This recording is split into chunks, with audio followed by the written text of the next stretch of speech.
surprising. It's weird. This background. Yeah, it fits. The light It fits the matches. light. Yeah, Mm-hmm. That's good. this is like the only time you see Tatooine like cloudy, as well. Mm-hmm. Oh yeah.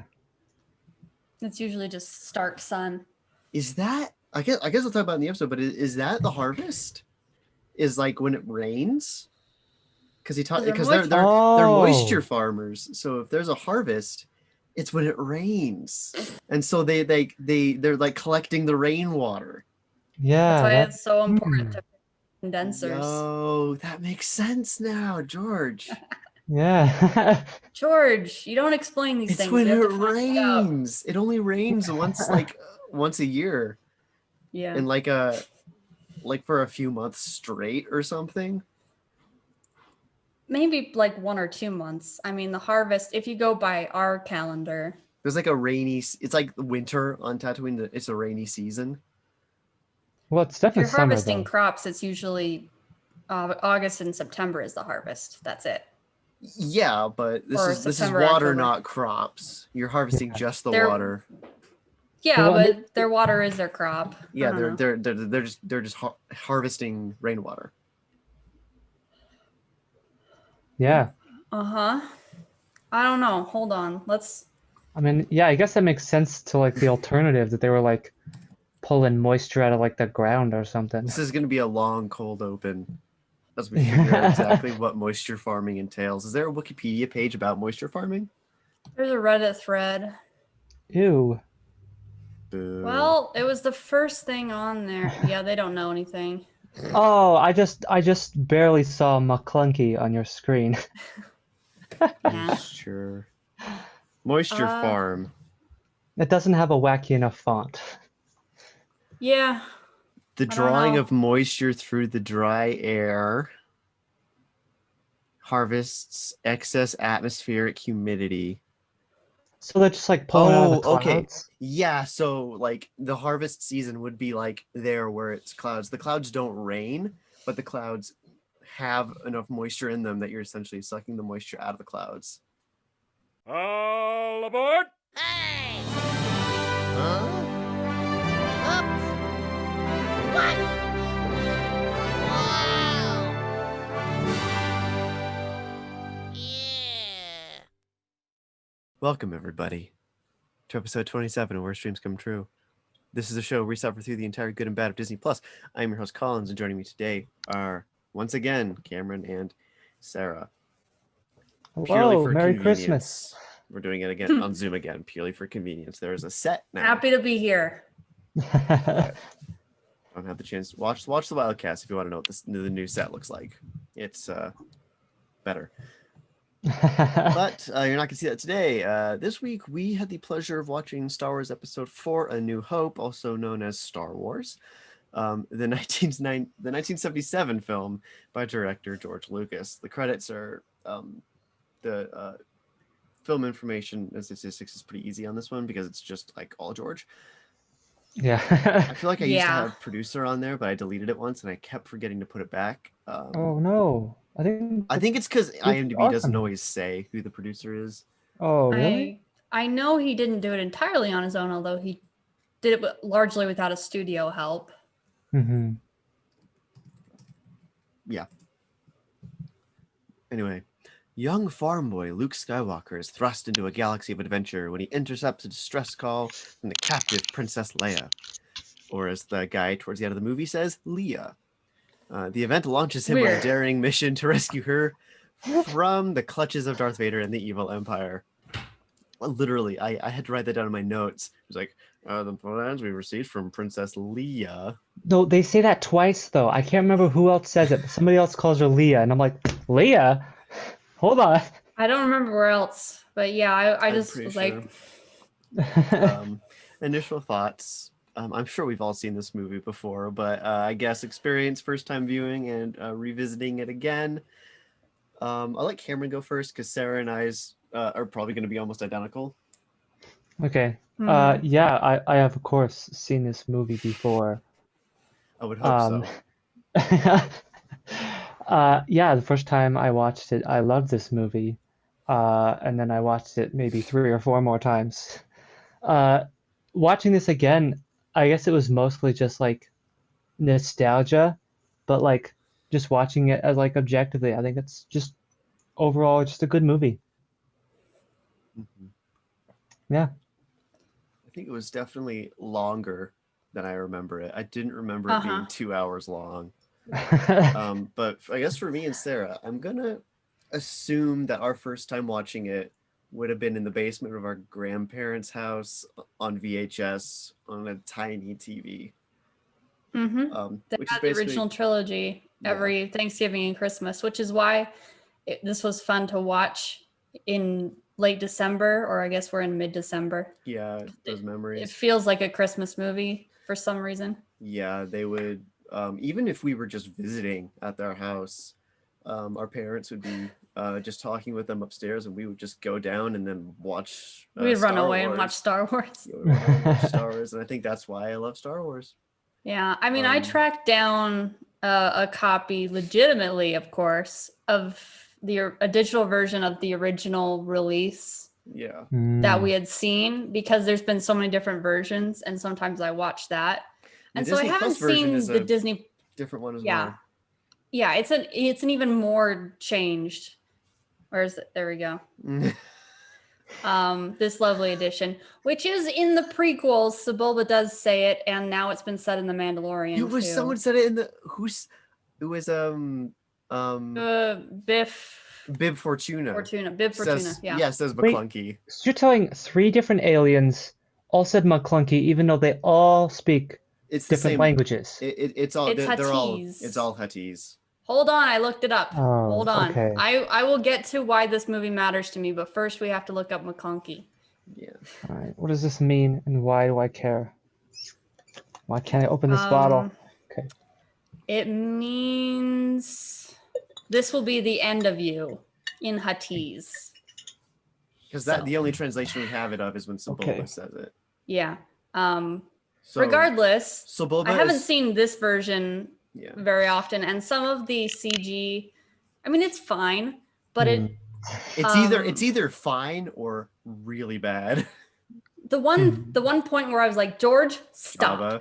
is when they're about to have the "these are not the droids you're looking for" line, and a gigantic like alien comes like this close to the screen while the like. That's not cinema. What are you doing? It's a screen wipe, but with a like With like Brontosaurus elephant ass. skin. Yeah. Anyways, it's fine. It's dumb. At It's least- Star Wars. At least the usage of McClunky remains consistent. Yes. It's like a I'm assuming you Cameron has seen the newest episode of Mandalorian. No, I have not. Dang it! I Well, he know, probably I'm doesn't- behind. he probably doesn't know who Bib Fortuna is, to be fair. So we're Yeah. safe. Yeah, real fat Bib Fortuna. Okay. Like to the point where I think that something is cursed. The title of Hut. So yeah, is it but- a species or is it also a It is I a don't know. species. Huts? Yeah, I think they are a species. yeah, but They are. The Hutts are a species. Well, I can I- say that 100%. The leader of the Hutt cartel might be a title. That seems racist. Like, It's a Hutt you're a cartel. Hut, It's so like now if- you have to be part of the cartel. it's like if humans ruled the solar system, but like a non-human could be a ruler, but then they would be called human as a title. Or another analogy is if you were in the Italian mafia, but you were from True. Russia, you would still Mhm. be the leader of the Italian mob. But we're getting off track, and it's my fault. You'd be Mr. Italy. That's what the title. Yeah, of Mr. the mafia Italy. That's what they is. call him in Godfather. They call him Mr. Mr. Italy. Anyway, You're gonna have to cut a lot. I'm sorry. I don't think I'm gonna cut that. Can't cut that. Mr. Italy, Giuseppe He Stromboli. deserves screen time. Anyway, the review is long, but it's mostly just a lot of words describing short scenes. So I'm just gonna go with it. All right. An opening. This is from IMDb, the thing. An opening title card reads, "A long time ago in a galaxy far, far away. It is a period of civil war. Rebel spaceships striking from a hidden base have won their first victory against the evil Galactic Empire.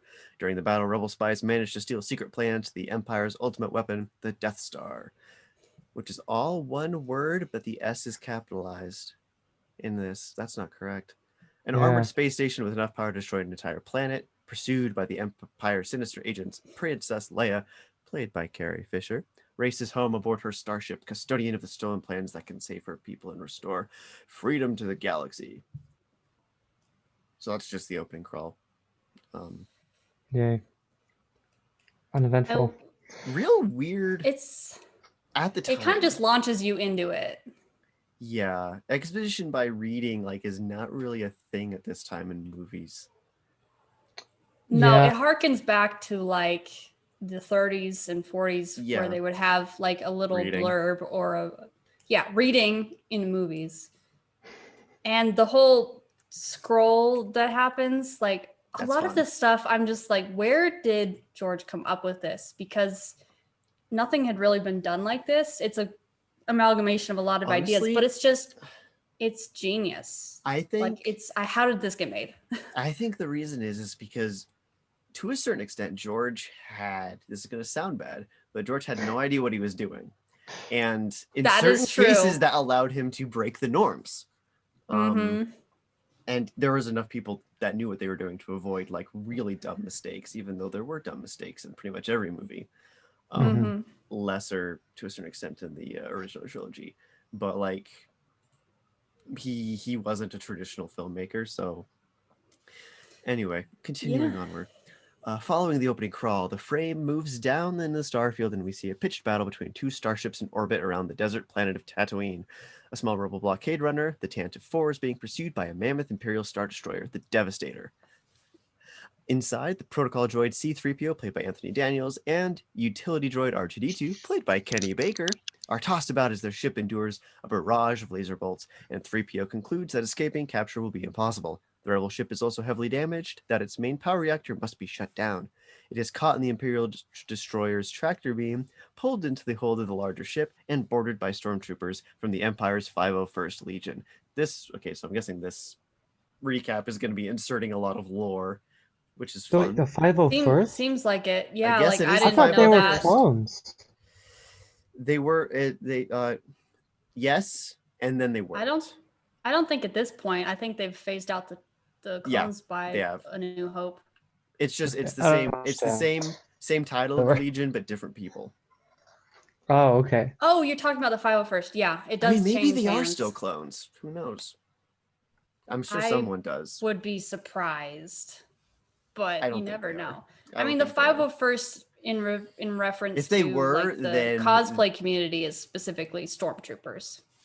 And also, the 501st was also clones, but Yeah, that's my only Yeah. rationale Yeah. behind thinking they're not. anyway, clones. that's just a detail that was inserted by IMDb, so I'm assuming it's canon.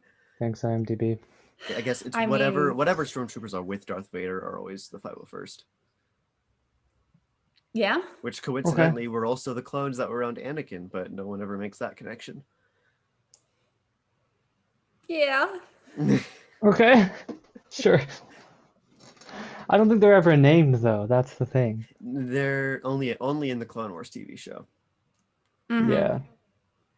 And in Whatever. the seminal video game Battlefront. Yes, Battlefront. Fun. I mean, we haven't even gotten to the firefight. We this is only them boarding the ship.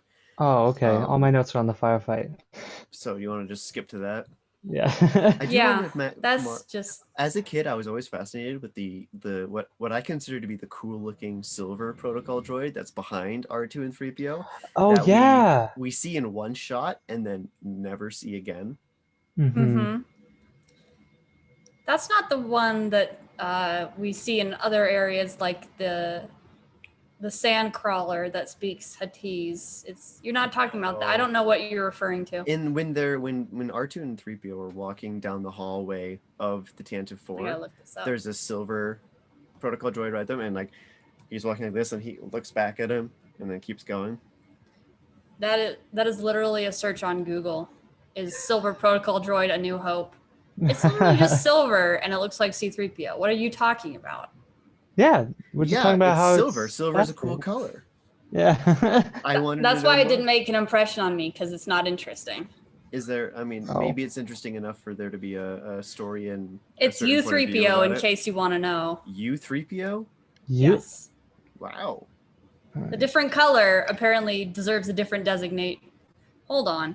Well, I mean, yeah, That's I guess. something We're never going to get through this. That's something that's always confused me about droids in Star Wars. Is they all have Yeah, wouldn't that be different. like? They all have It's a different. protocol droid. It has Armor. yellow sensors, which I guess means eyes. They all have different names. For like the R2 series is a series of astromechs, but like there's not enough names for the amount of droids there are. Like What you'd think I they would just think just it like number refers to them, right? the model, yeah, well, not the individual droid. R2 is the series, D2 is the unit. Yeah. So like, do they have only 260 droids made if they do A 1 through 10 and B 1 through 10, or is there like an R2D 373? Maybe. And Maybe, so, yeah. I don't know. That's always confused me, but A lot of things with Star Wars is just like, don't worry about it, Okay, I'll continue on. because it's a dumb series, but I love it. A huge firefight, for the time, ensues in the corridors of the rebel ship, with many rebel soldiers being lost in the battle. When the smoke clears, Darth Vader, played by David Prowse, voiced by James Earl Jones, a man dressed in a black cape, black armor, and a black helmet that obscures all his features, briefly surveys the damage before interrogating the ship's captain, Antilles, who claims that the ship is on a diplomatic mission to the planet Alderaan.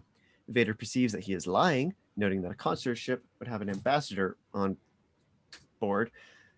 In actuality, there is a diplomat on board, Princess Leia Organa, but she is hiding from Vader, the second-ranking man in the Empire, which tends to support Vader's thesis that somebody on the ship is up to something. Thanks, IMDb. Upon learning that the plans were not downloaded to the ship's computer, Your Vader opinion. strangles the captain. He then tells the troops to search the entire ship and to bring all the passengers to him alive. You know, Again, a lot of words for a very short amount of things that happen. A lot of editorializing there. A lot of editorializing. IMDb is kind of the Wikipedia of film. yeah. Anyone he's- can put stuff on there. He's not really the second to the Emperor because he does not do like any governing He's his apprentice. He has at no all. governing capacity other than the authority he Like, has. he he's answers off to doing Tarkin. whatever he needs. Does Yeah, he very much Yes, takes in second certain to like matters, yes. Master Tarkin or whatever his name is. In like matters of government, I don't think Darth Vader does anything. He's not He has like, oh, all this his is what secret I, missions this, that he this does. is what I think about policy and blah, blah. No, I no, think no. we should tax the Trade Federation planets. Yeah, no. It's worked before. Anyway, so like, what does he? Yeah, what does Darth Vader do? He goes on secret Sith missions. That's Yeah, what- he's like like he's a- always off skulking around Like and what, killing like- Jedi and getting kyber crystals and stuff. Or in this Sure. case, yeah, he's rescuing like the Death Star headsman, plans. you know? Like you can't. He's just like He's maybe, Like, he's like the head of the Secret Service. exactly yeah. He's kind of just You can't touch Palpatine's him, muscle but man. he do whatever he He's wants. kind of just it's kind of just a dude. He's just some guy. Yeah, like I want the version of the scene where they're around the table in the Death Star and some guy's like, Vader, what exactly do you do here? Like, are you a what's your Moff? what's Are your you yeah a like lieutenant? what's your job description? And Vader's like, Starts Yeah. choking the guy. yeah. Vader's like, honestly, I ask myself that question every day. Whenever he gets Yeah, he- frustrated, he just resorts to violence in this movie. He didn't even have a seat at the table. Ooh, He's maybe just standing he's there just like maybe over the Mm, guy's it's true. shoulder. since he's in charge of the 501st, he's like a general or something. He's like a military commander. special I don't know. We're getting forces, too much into the weeds here. I'm gonna keep going. Well, You're gonna have to keep us on track. so for He throws the guy against the wall.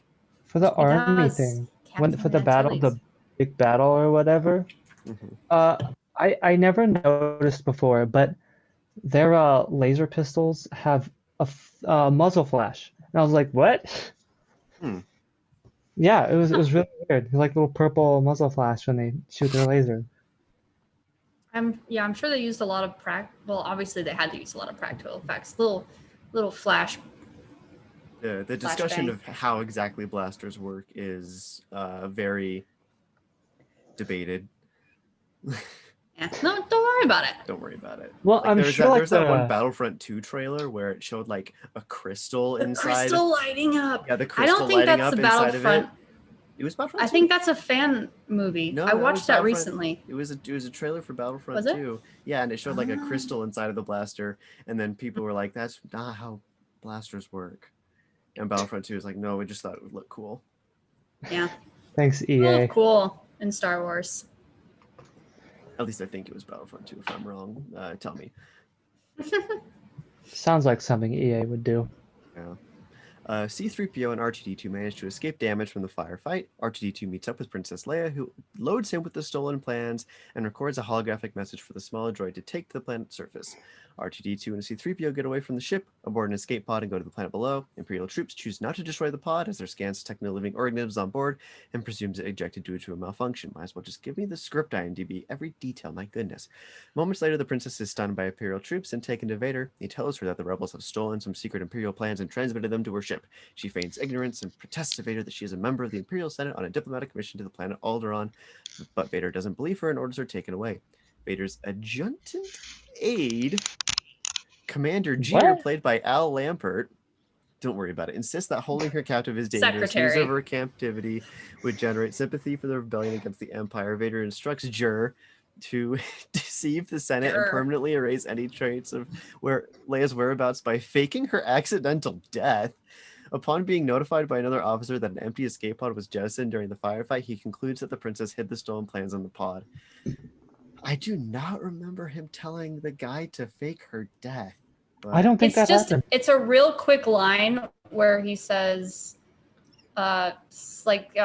destroy this and send a distress signal that all of the crew aboard have been killed. Oh yeah. Wow, so that you was can extrapolate that deeply they're implied faking the and hidden. princess's death. as with a lot of George Lucas writing Script. and dialogue, a Yeah. lot is deeply implied. He just assumes you're already on the board on the Yeah, train like, you with don't- like that you come read on, thought that process. exposition, you're in. We don't have all day.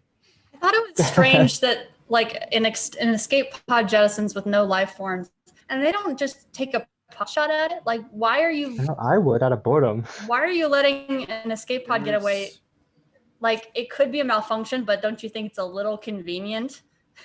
This is one of those things that ultimately doesn't matter. It can just be chalked up to ignorance that the greater Star Wars canon has felt the need to over-explain about like having to like ration munitions, and like it would be considered a waste of a shot to take it down. I did think, that they would think it was a waste of a shot.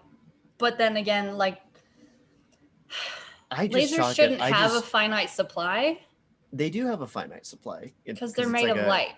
Yeah, well, it's a battery that runs down. Mhm. What? I don't know enough about lasers to say that that's wrong, but it feels wrong. I believe like blasters work with a battery. That's why they have like magazines. You think by now they would have like invented the superconductor, and then that wouldn't have been a problem. They didn't. And it's It's also real dumb. It's just I just think that the guy's an idiot and he's like, don't worry about it. Yeah, I mean, Yeah, it feels more like Bureaucracy. lazy than like yeah. Like maybe you're stuck at this job on the bridge. like he probably doesn't even know that they're there looking for stolen plans. That's mostly a Vader thing. He's just like, oh, Yeah. there's nothing on it. So He just presses the buttons. Yeah. I think it's interesting that they end up landing in space around Tatooine, where Luke and Obi-Wan both are, purely by happenstance. Not by happenstance, because she knows that Obi-Wan Kenobi. Oh, she Yeah. was going So did to there. they? That's She- So right. they intentionally. They were intentionally trying to get to him. Yeah. Right. So they. Yeah. For some reason, I thought that they had just like been trapped on their way, No. but obviously, now that I'm thinking about it, they were trying to get the plans Well, to yeah. Obi-Wan. Seeing it from that perspective, that's really irresponsible of Leia. Like, Mhm. he's been hiding, and she's like, I'm being chased by this Death Yeah. Star or whatever. I'm gonna go to the planet where he's hiding while I'm being chased. I guess there's no way to contact him because he's a hermit, so she has to Yeah. physically ask So for she's like, his help. I'll put these droids in this escape pod. Put them somewhere down on the planet, and then Well, at they'll least if find they're on the right side of the they'll plan. find one person by luck on the planet. Like, that's the thing with Star Wars that irks me a little bit, is that Star Wars is like, you find the place. Like, you're told to go to a place on this planet, and they have no idea where it is, and they just find it. Like, I was thinking about that. I don't know that it's that random because R2 didn't have his memory wiped. So he's been on Tatooine before. Wouldn't he have a rough idea yeah, he would. of where to look? Yeah, he would. Like he says, But I don't think C-3PO is Leia like, what knows do you that. mean? Yeah, that's true. Though from the episode of Mandalorian, where episode 1 of season 2, where he goes to Tatooine, gives me the idea that planets in Star Wars are a lot less populated than Earth, and that like when she shows Mando the map of Tatooine, and it's like, here's Mos Amy Pogo, Sedaris, here's yeah. here's Mos Eisley, here's Mos Espa. My headcanon is that like those are like the only settlements on the planet. It's Because not she's like, showing a map of the world and like only and like this everything tiny is within part. like 100-mile radius or so. Mm-hmm. Hmm. Maybe it's just not Well, inhabitable. that's why it doesn't rest of matter that they're Tatooine. sucking all the moisture out of the clouds. Yeah, Maybe. Because they only have to worry about the one little spot on the planet. but like for stuff like in the later episode of Mandalorian where he finds the Jedi Temple thing on Tython, and it's like, you were told the planet. How did you find that on the planet? And Yeah. it's just something that bugs me about Star Wars. That it's just you don't need to worry Don't about worry it. about it. If you're told to find one It's the person Force. on a planet, you'll be able to find. Yeah, exactly, it's the Force. It's a Precisely.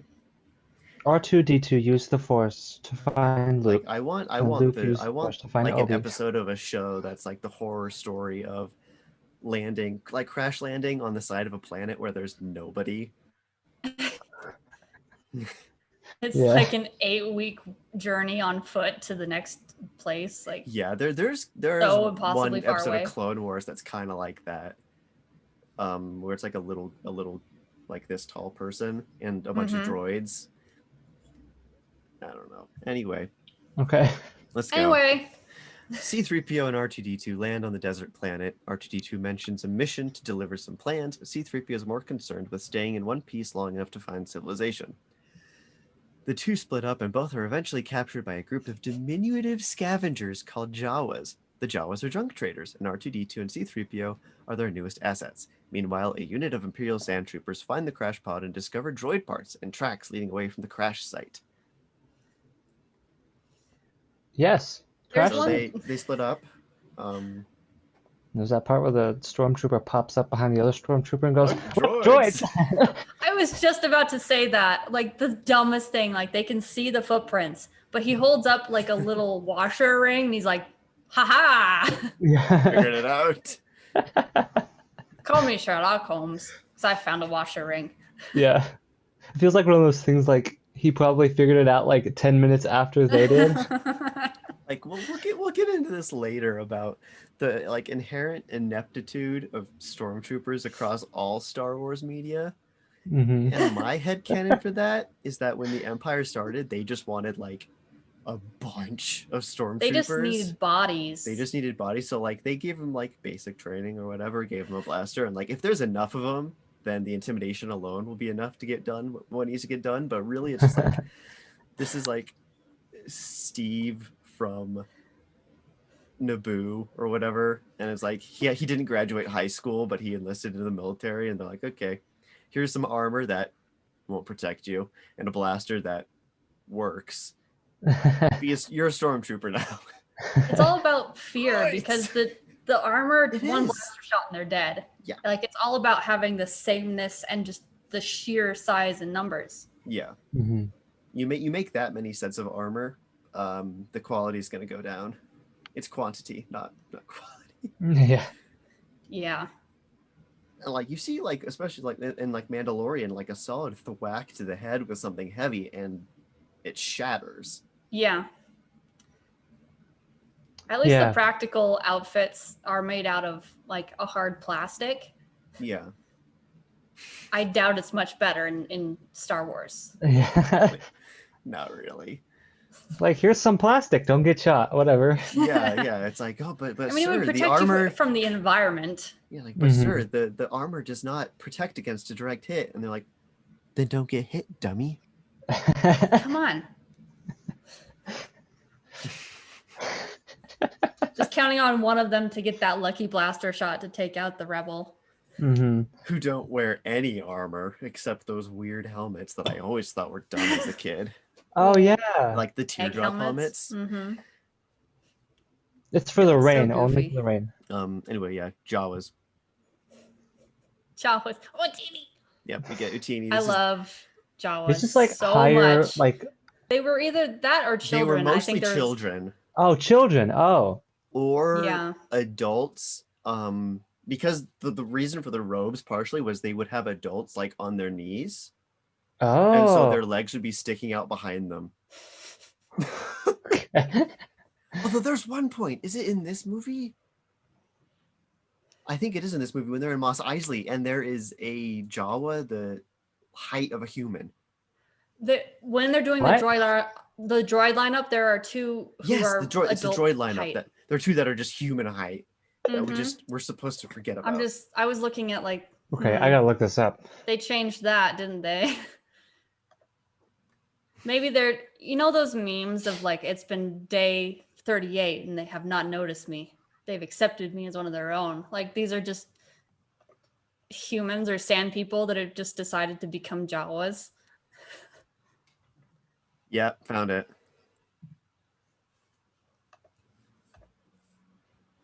Where is it? I can't Yeah. find it. Let me pull this up. I'll share my screen real quick. Where did you go? This is very important. It is is very important. This is Um, top priority. It's gonna have to be a two-parter episode, There it I'm is, see? afraid. Holy. yeah. See, they're I mean, they're as still short tall, compared to Anthony Daniels. but they're like as tall as 3PO. Yeah. Significantly taller than the other ones as well. Oh my gosh. We're just supposed to ignore that. Okay. Don't worry about it. Don't worry about it. Some Jawas are really For as tall. much as that goes right in this movie, I can overlook so much. I mean, Yeah. we didn't notice it really watching it. I know I didn't. There's for- also a nostalgia factor. I think someone who watched this for the first time may think more Oh critically my of gosh, that. is this canon? What? In Delight Us. Apparently it may be canon that it's literally two Jawas stacked on top of each What? other so that they can more easy communicate with humans. No. No. No, that's Oh, that's not no. That's if not anyone would do No that, way. Jawas would do that. Because they are the size of children. They are just two Jawas in a trench coat. That's what Reddit has agreed on. Is that No. they're two Jawas stacked on I top love of how each other. dumb Star Wars is. I love it so much. Gosh, okay. There's a And, like, point I mean, where if you look at the Yeah, picture, but, like they are kind of awkward looking in the midsection. Right around the joint.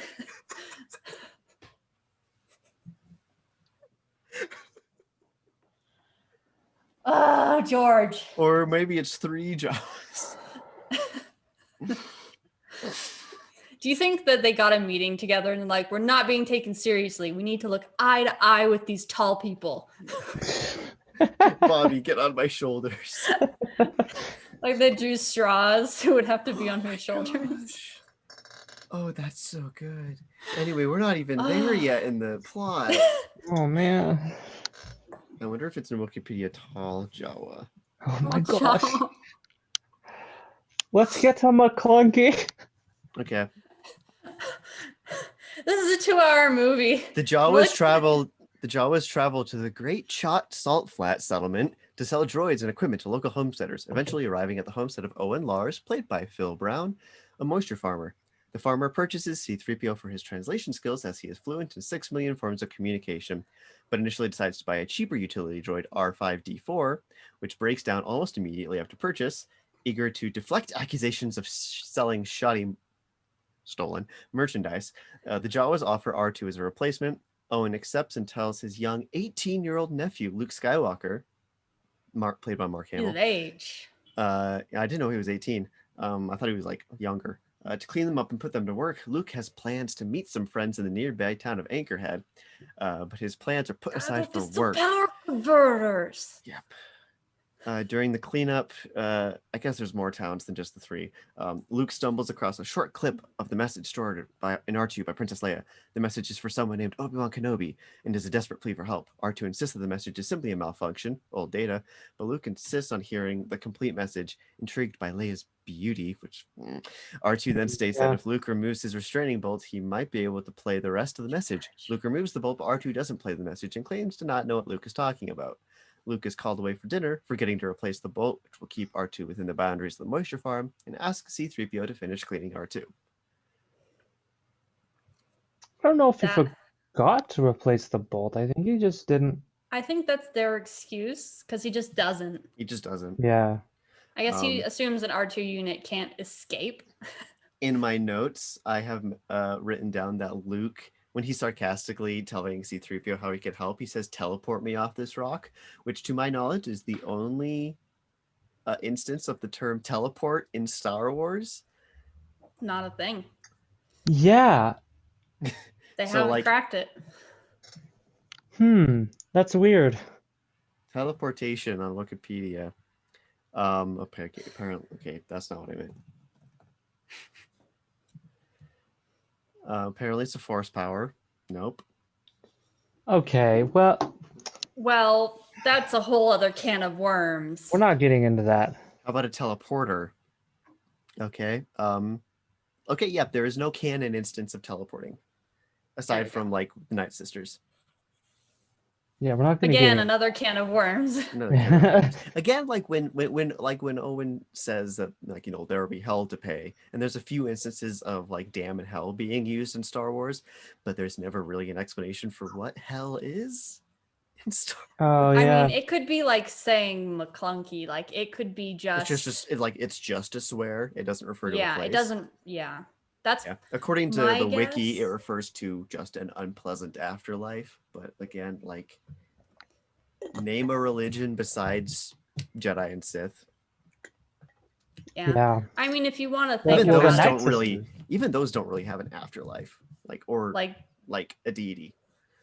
Norse mythology also has a hell spelled with one L. Oh So it's Do not they like have it's a hella? exclusive to Christianity.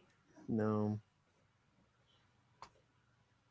But Yeah, it's just they don't even speak English in Star Wars. And Yeah. they're still in hell. Yeah, Like, speak basic. you can't have both worlds here, George. It's figures of speech. No. Just to figure. I mean, you can't totally separate our reality from No. making a script in Star Wars. Then I have written down that C-3PO saying that he's not good at telling stories is great unintentional foreshadowing for what happens with him in episode 6, where he tells at the Tells a end, he's story like to he's the telling the Jawas. story of all of Star Wars to the Ewoks. What? Or sorry, the Ewoks, not the Yeah. Jawas. Yeah. small creatures. Yeah, he's I like did not remember that. they're like by a fire, and he's doing sound effects, and he's telling the story of Star Wars. Mhm. Okay, like- It's a sure. very retro- forgettable it's- scene. It's retroactive foreshadowing where you have a line that you then make pay off in the future when you didn't intend it to, Yeah. and that I mean, George didn't have a lot of things planned with this movie. Like he hadn't made Darth Vader Luke's father. He didn't make Luke and Leia siblings, which is why there's that weird line about her being beautiful. Yeah. What? mean, and the kissing that happens Yeah. in this and in episode 5. I mean, I can yeah. forgive the one in this movie as being like just for luck, but that's not really a thing It's still dumb. that girls do, at least that I've met, Yeah. and that I am one. I have written down that R2, despite completely knowing who Luke is and that he can trust him with the message, just can't resist being a little shit to him. I mean, like, oh, That's what I my love. message.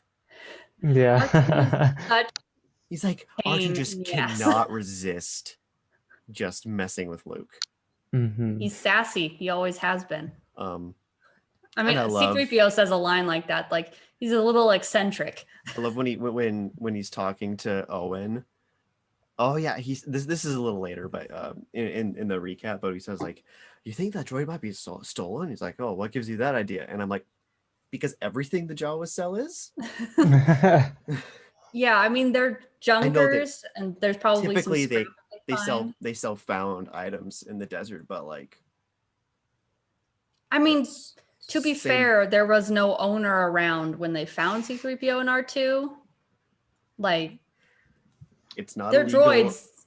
it's not illegal on Yeah, Tatooine. they don't.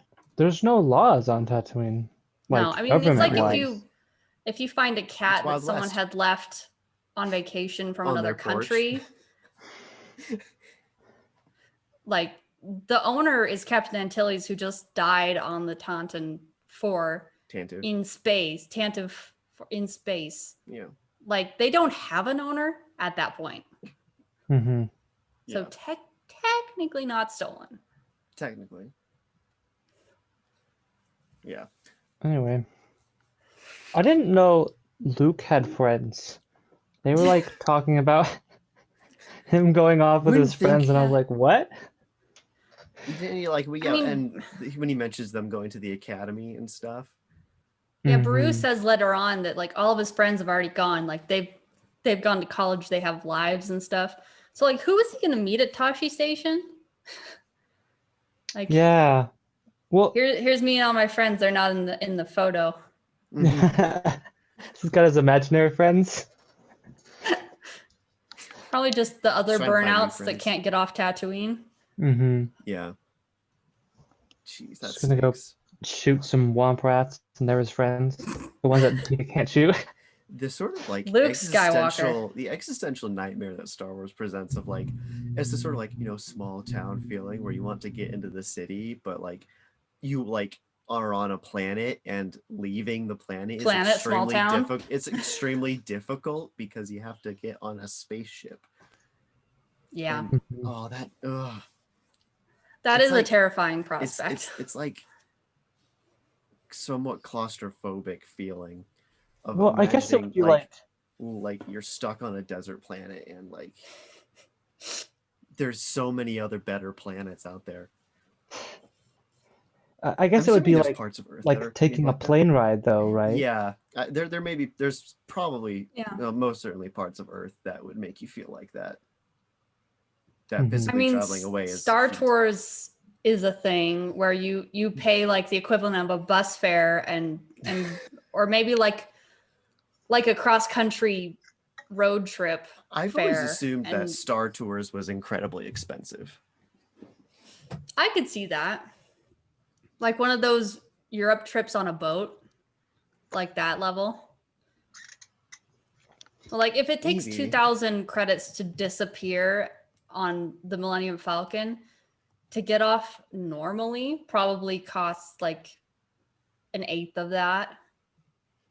So it's probably not crazy, but I think it's more that like his duties to his family and the moisture farm and Owen are what makes him feel trapped more than anything.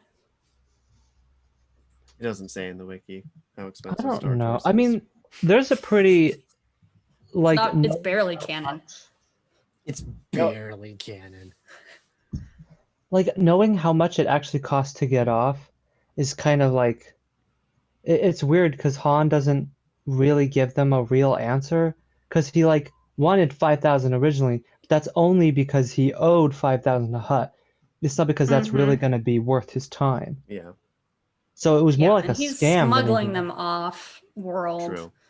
and the Empire's chasing them. So I think it's probably a lot less than 2,000 credits. Yeah. Mm-hmm. I was saying to Sarah, I'll just say now so I don't forget when we get to that scene that I'm hoping the Obi-Wan Kenobi show explains how he's so loaded. That he's Yeah. been this hermit on Tatooine. He's like, oh, 2,000 credits, drop. Well, they sold the. Oh, they did sell his Yeah. meter. I That don't might be think it. they got a ton I from don't that. think they Like got he a ton holds from like that. 3 coins in his hand. But The nominations. I could of Star also Wars see are that confusing. that Obi-Wan emptied literally everything he had because he knew he was probably gonna die. Stole a bunch of crap from the Jedi Temple on his way out. When they're like going in and they're like changing the holocron message to not let the Jedi fall into the trap, on their way out they just stop by the treasury and just scoop a bunch of money. Take into some their- money bags. Yeah, just take some money bags with them. Logan, Cameron has left us. Oof, good thing he wasn't there for that. He's mean, back. No, he had his headphones on the whole the time. Jedi never really, What? I had my headphones off.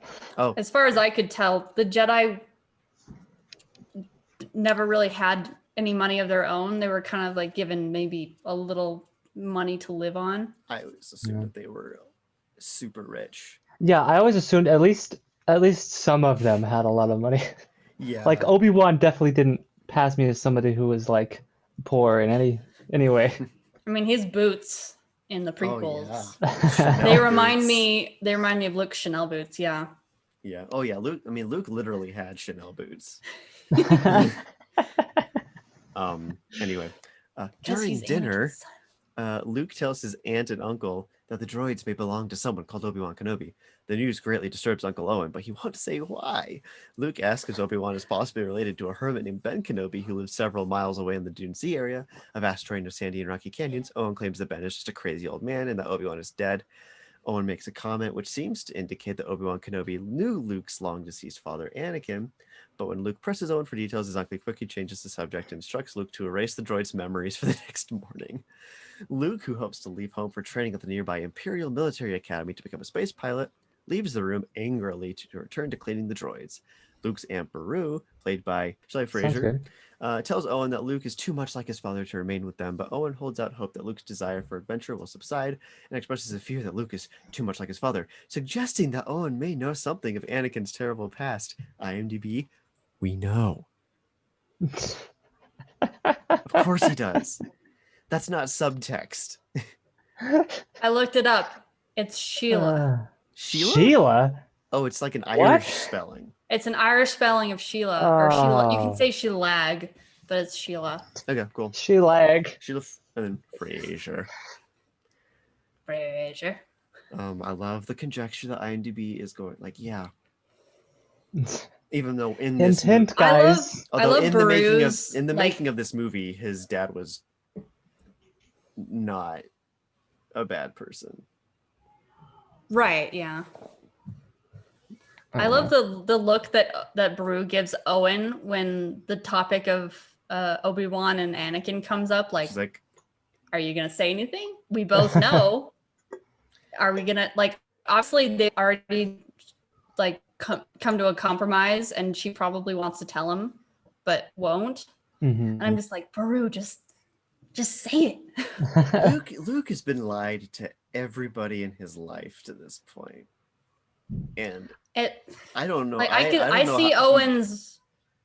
I can understand why he would want to protect Luke from following in Anakin's footsteps, but he's wrong. Yeah, he's wrong. Also, at one point they don't.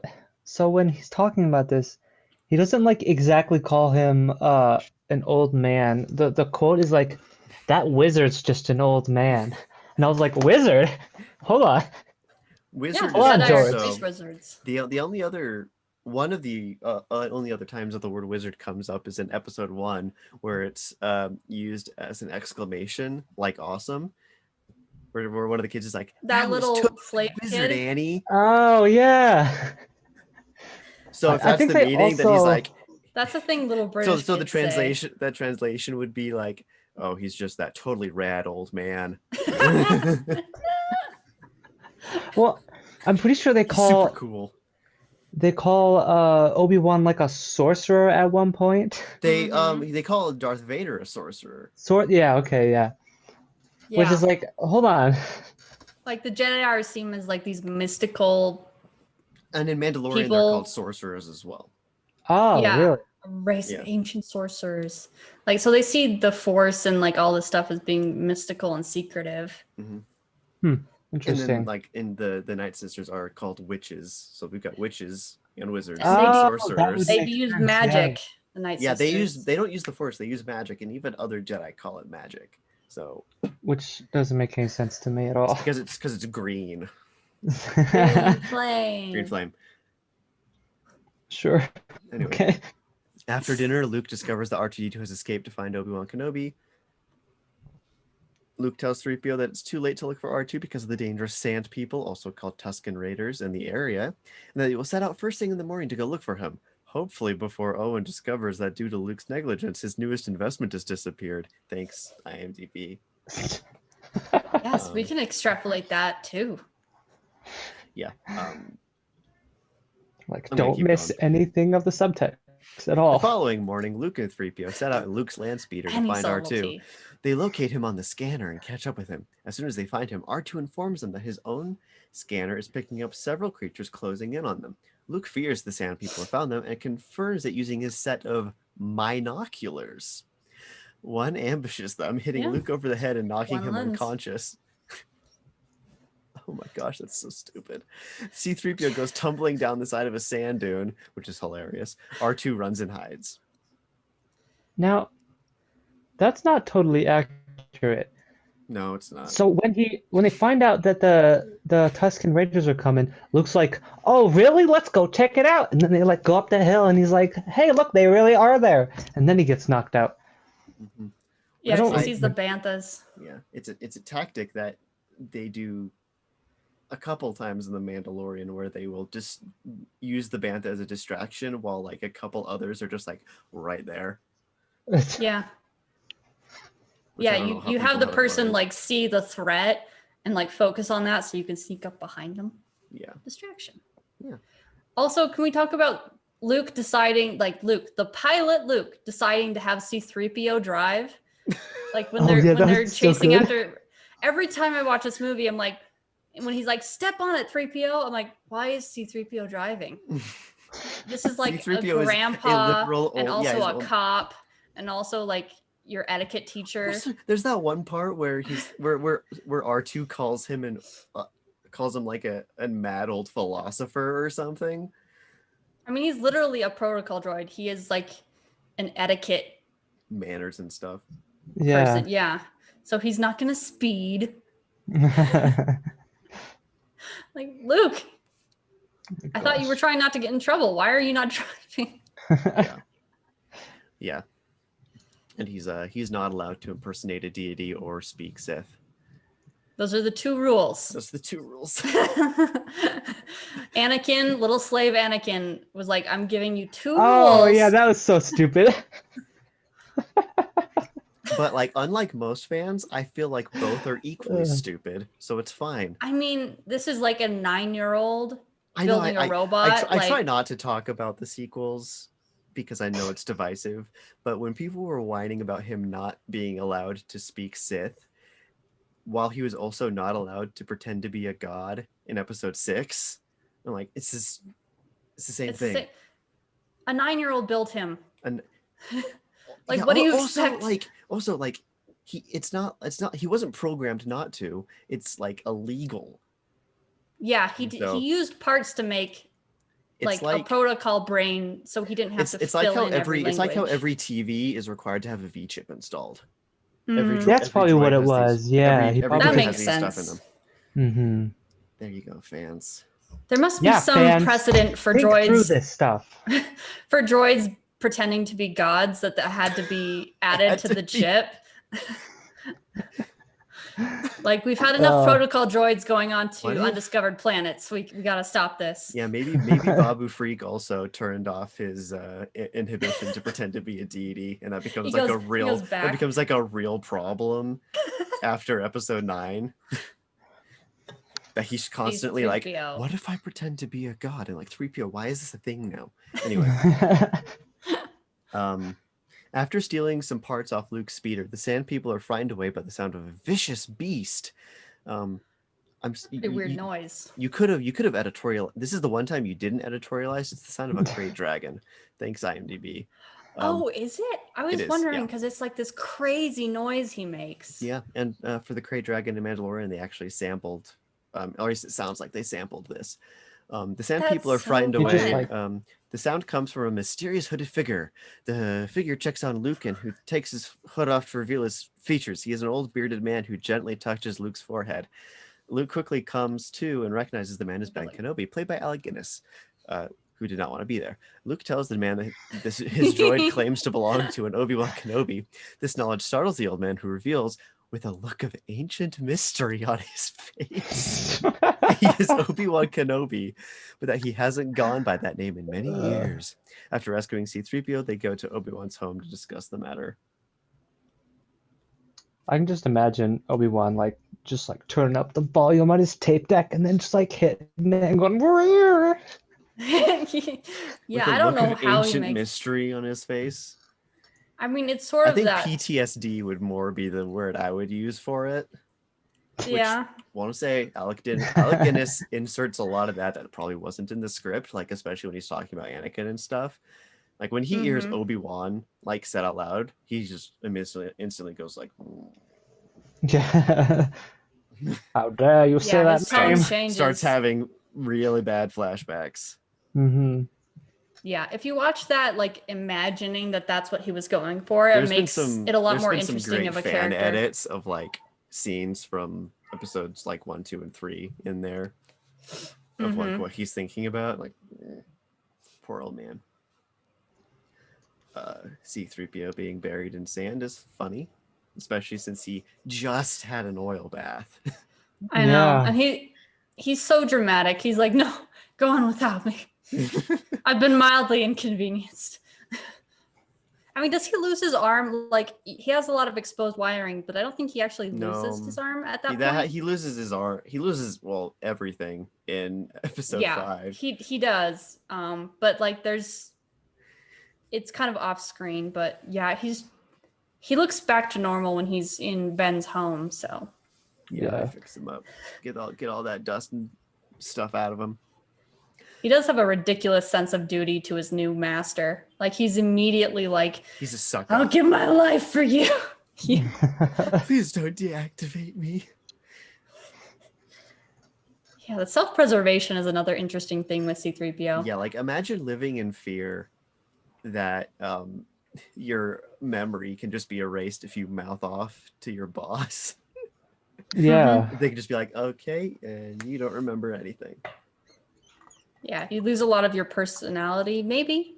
There's Certainly that. some parts of your personality. There is the debate of whether droids are alive or not. Which I thought that I had an explanation for, but I just remembered that that's actually from Fallout 4, the explanation, not from Star Wars. The reasoning, I guess it kind of translates, the reasoning in Fallout 4 that the synths are alive is the one that starts the pirate town, that he was wiped of his memory and then set off on his own, and he chose to be a complete dirtbag without any exterior motivation, which wasn't in his original programming and wasn't in what any of its influences gave to him. And I feel like droids... I feel like the world of Fallout 4 influenced him to become a dirtbag. That might be, that is... Yes. That is technically true. Outside influences. Although, I I go with the subscription that they're alive, but droids and Okay. Star Wars. I mean, an AI can be programmed to seem personable. They do definitely make personal choices, I mean, yeah, but they can especially be R2. programmed to. Mm-hmm. I don't know. That's a discussion I Yeah. don't want to have. Are droids alive No. or not? That's we're dipping our toes into I think philosophy I there. think like Anakin definitely thought they were by like the way he treated 3PO and R2. Mm-hmm. But certainly a lot of people don't. I'm okay. I don't want to think about it anymore. It's too Okay. much. At Obi-Wan's Keep home, going. Luke learns that Obi-Wan knew Anakin and that they were both Jedi Knights of the Old Republic and veterans of the talked about Clone Wars. Luke had been told by his uncle that his father was a navigator on a spice freighter. Owen had been we're still on Tatooine. It's been an hour. Owen had been trying to protect Luke from the truth about his father, or perhaps simply trying to keep him safe. Note, it's not clear that Owen knows the truth about Luke's father, other than that he was killed in a dangerous line of duty. Shut up, IMDb. Obi-Wan then produces Anakin's lightsaber, an energy sword, which was the chosen weapon of the Jedi Knights.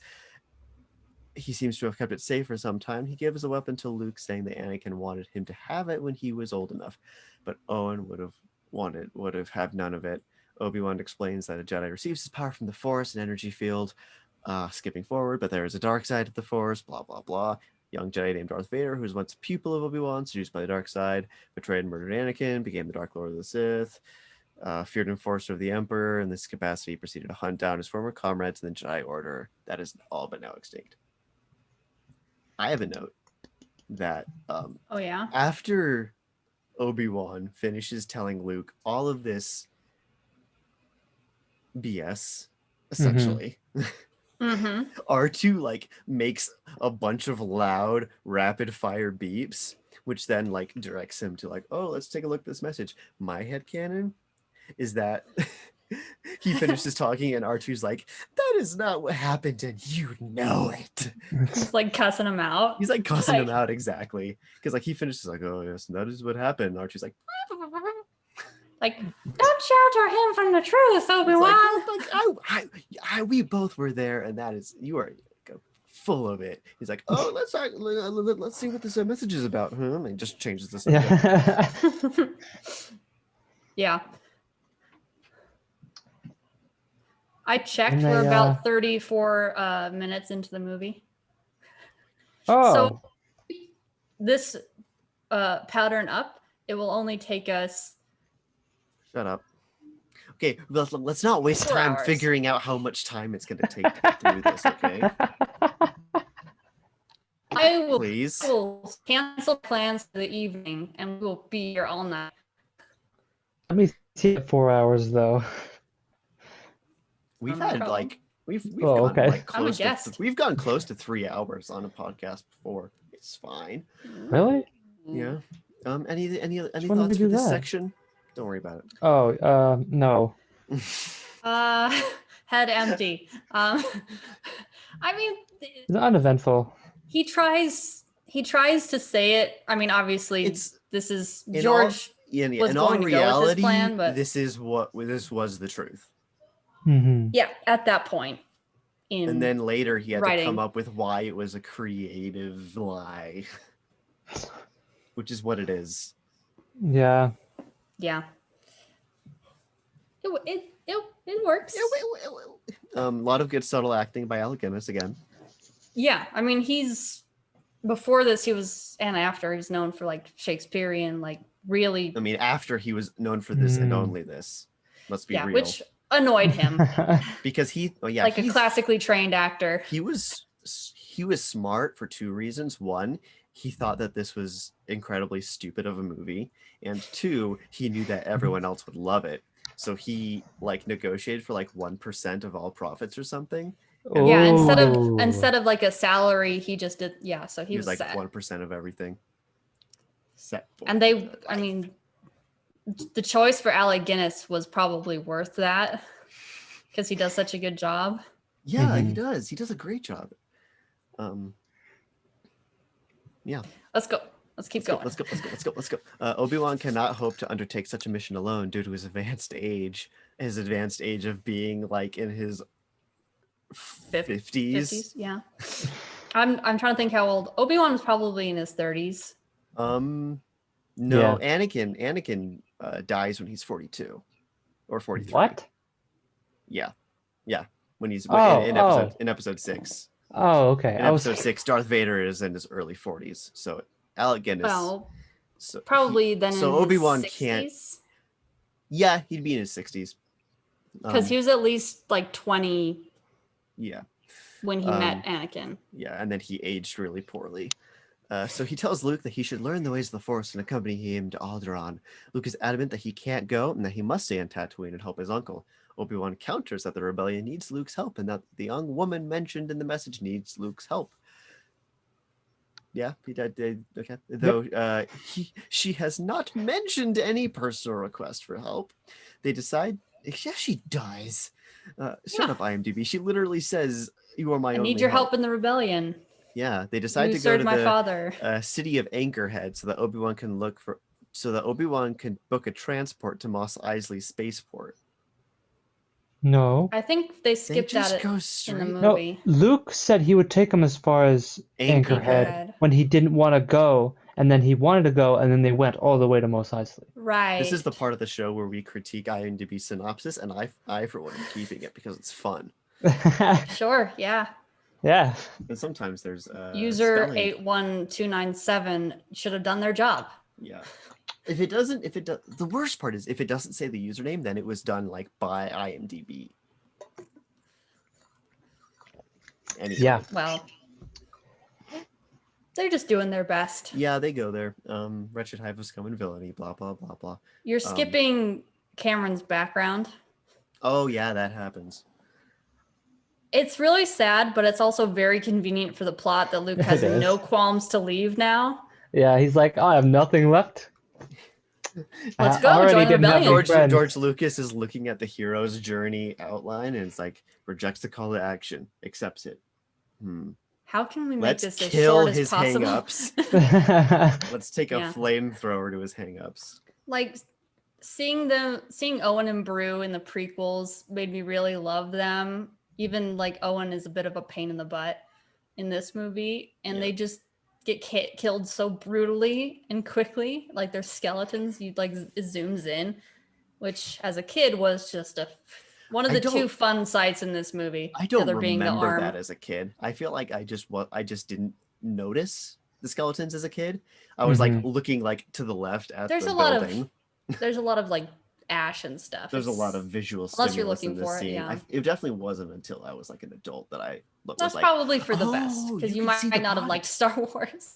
I mean, I liked Lord of the Rings at the same age, so True. Oh. But you wouldn't watch Ghost and Mr. Chicken. But And that's that a just- scary movie.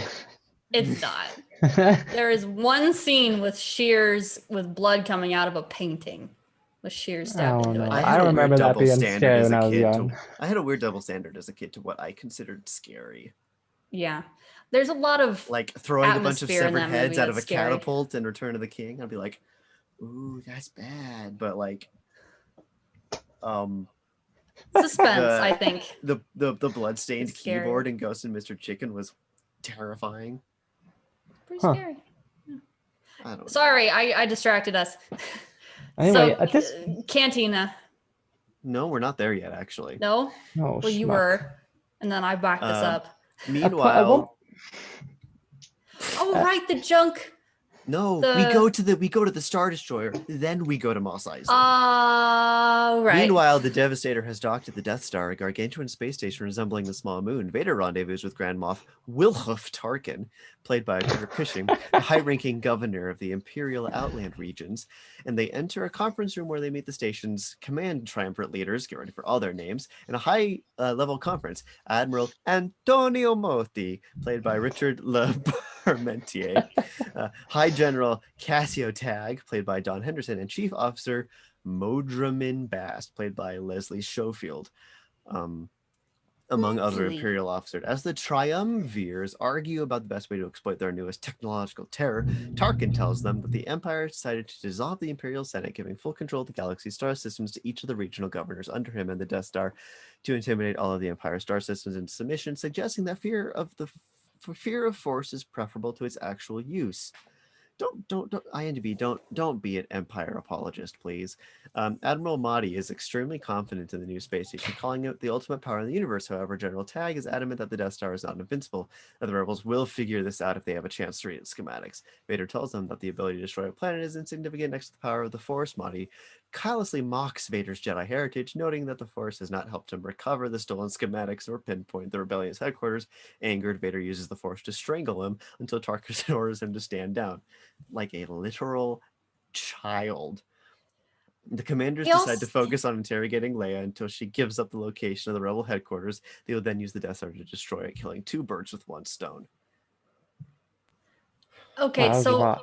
Vader is so juvenile in the moment. They're talking about the Death Star, and he's like, well, it's not as good as the dark side. Dark Like, side burn. And then he's like, the guy 5 gives him planets. an admittedly sick burn.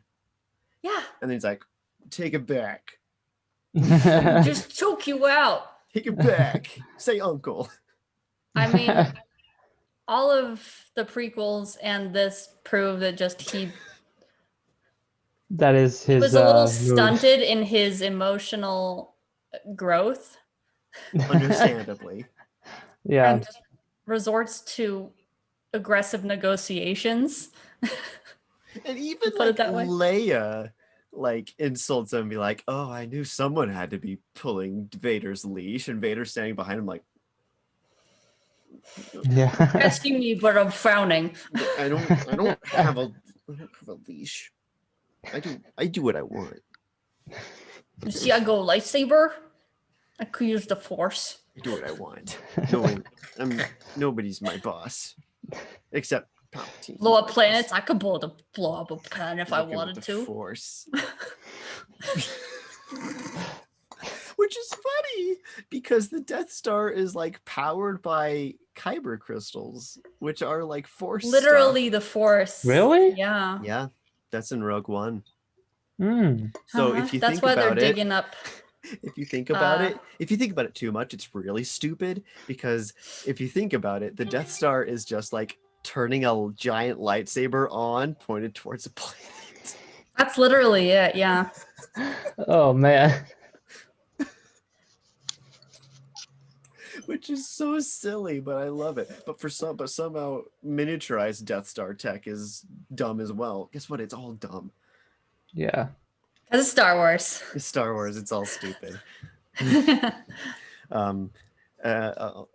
As Luke and his companions travel to Anchorhead, not Anchorhead, Mos Eisley, they find the Jawa sandcrawler completely. Oh, actually, never mind. I was wrong. They're traveling to Anchorhead. They find the Jawa sandcrawler completely destroyed with all the Jawas slaughtered. Oh, we jumped ahead. Although, do they appear to be victims of the sand people? I take Yeah, full you did. responsibility for Obi-Wan that. recognizes signs. You mentioned Mos Eisley, Oh. though. Stormtroopers. Luke realizes that the only reason Imperial troops would kill Jawas is because they are looking for the droids which escaped the battle, and he races home over Obi-Wan's objections that he is likely in danger to drink his own life, hoping to warn Owen and Beru. However, Luke is too late. The Imperials have apparently come and gone, burned the homestead, and killed his aunt and uncle. Luke returns to Obi-Wan, who has used the opportunity afforded by Luke's trip to accord the massacred Jawas some measure of dignity by burning them all in a pile, saying that with no reason to remain, he wants to go with him to Alderaan. Yeah, it's a Jedi thing. More importantly, he declares his wish to learn the ways of the Force and become a Jedi like his father once was. Though I will say, it might have been Obi-Wan's idea, but he was making C-3PO pick up all the bodies and put them into the burn pile. It's like, let's burn these bodies. C-3PO, do it. C-3PO, go pick You're them a up. protocol droid. This is standard protocol. Like, I'm too I mean, old it's a to burn pick up. pile. It's not really anything more than that, but it's better than having their bodies just laid out on the sand. And he's like cleaned up all of the debris as well. Like it's a much nicer crime scene. I think it's a nice touch. Yeah, that they just being they his give him a little contemplative funeral Jedi self. As he makes CP3 do all the work. He's Sits there and watches. Yeah. Clean old. up the mess. Anyway, Hurry, Luke's gonna be back soon. Since we've already talked about the deaths, we'll continue on. Luke, Obi-Wan, and the two. What? You have something to say? Nothing. No, I was just gonna make fun of Okay. you. I'm sorry. Luke, Obi-Wan, and the two droids now travel to Mos Eisley, the spaceport and capital city of Tatooine. Before entering the city, Obi-Wan warns Luke of the droids. Mos Eisley is a hotbed of crime and near lawlessness. Luke assures Obi-Wan that he knows how to handle himself in a fight, which he doesn't. Sure. Upon entering, sure you do, buddy. Upon entering the spaceport, they are approached by Imperial Little troops twink. at a roadblock, asking questions about the two droids they have with them. Obi-Wan appears to induce a trance-like state in the lead guard, persuading him that these are not the droids they are looking for. When Luke is puzzled by the ease of their passage, Obi-Wan explains that the Force can have a strong influence on the weak-minded. It's a Jedi mind trick. It's not a trance. It's a Jedi mind trick. Yeah, that was weird. Could What? it be? Although, Could it be I called a don't- trance? I don't Maybe. like how gamified it is when you call it a Jedi mind trick. Because the Force is more esoteric than you press B to mind trick. Or you Mhm. force push, or you force Yes. pull, or you force jump, or you force run.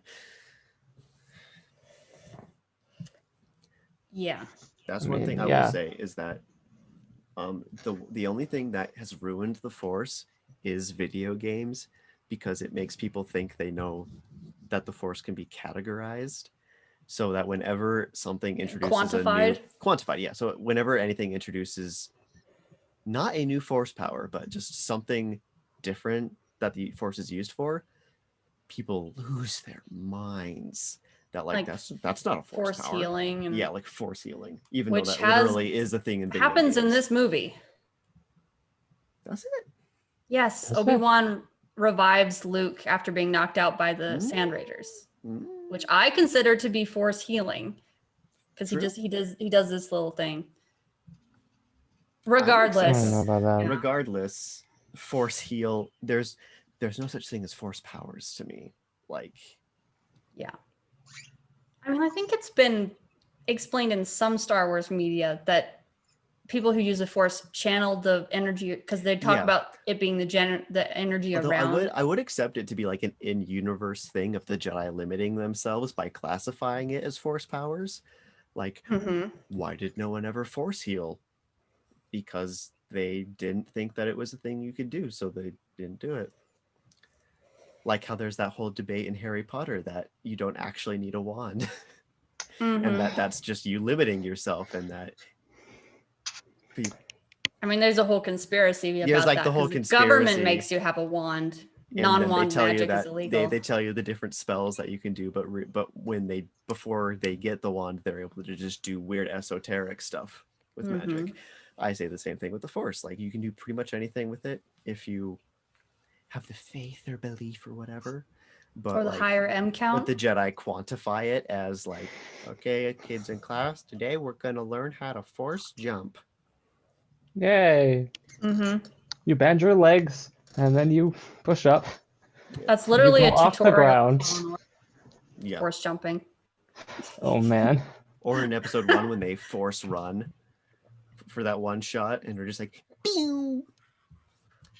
What? It's in one shot in Phantom Menace where they're getting shot out by the droidicas in the like the opening scenes, and they just go like off screen. Oh, okay. It's so Yeah. dumb.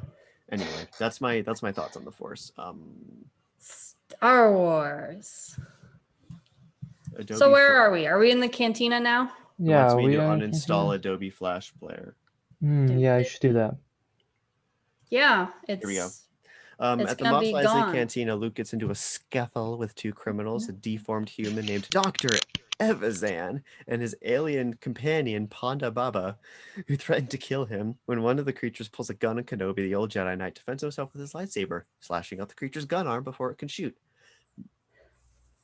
Moments later, they meet smuggler Han Solo, played by Harrison Ford, captain of the Millennium Falcon, and his first mate, Chewbacca, played by Peter Mayhew, a 7-foot-tall, 200-year-old Wookiee.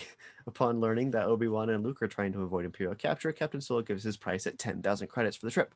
Luke balks at that price, stating that they could almost buy their own ship for that, which is true. But Han is so dubious that they could fly it for themselves. Obi-Wan tells Solo on my ship.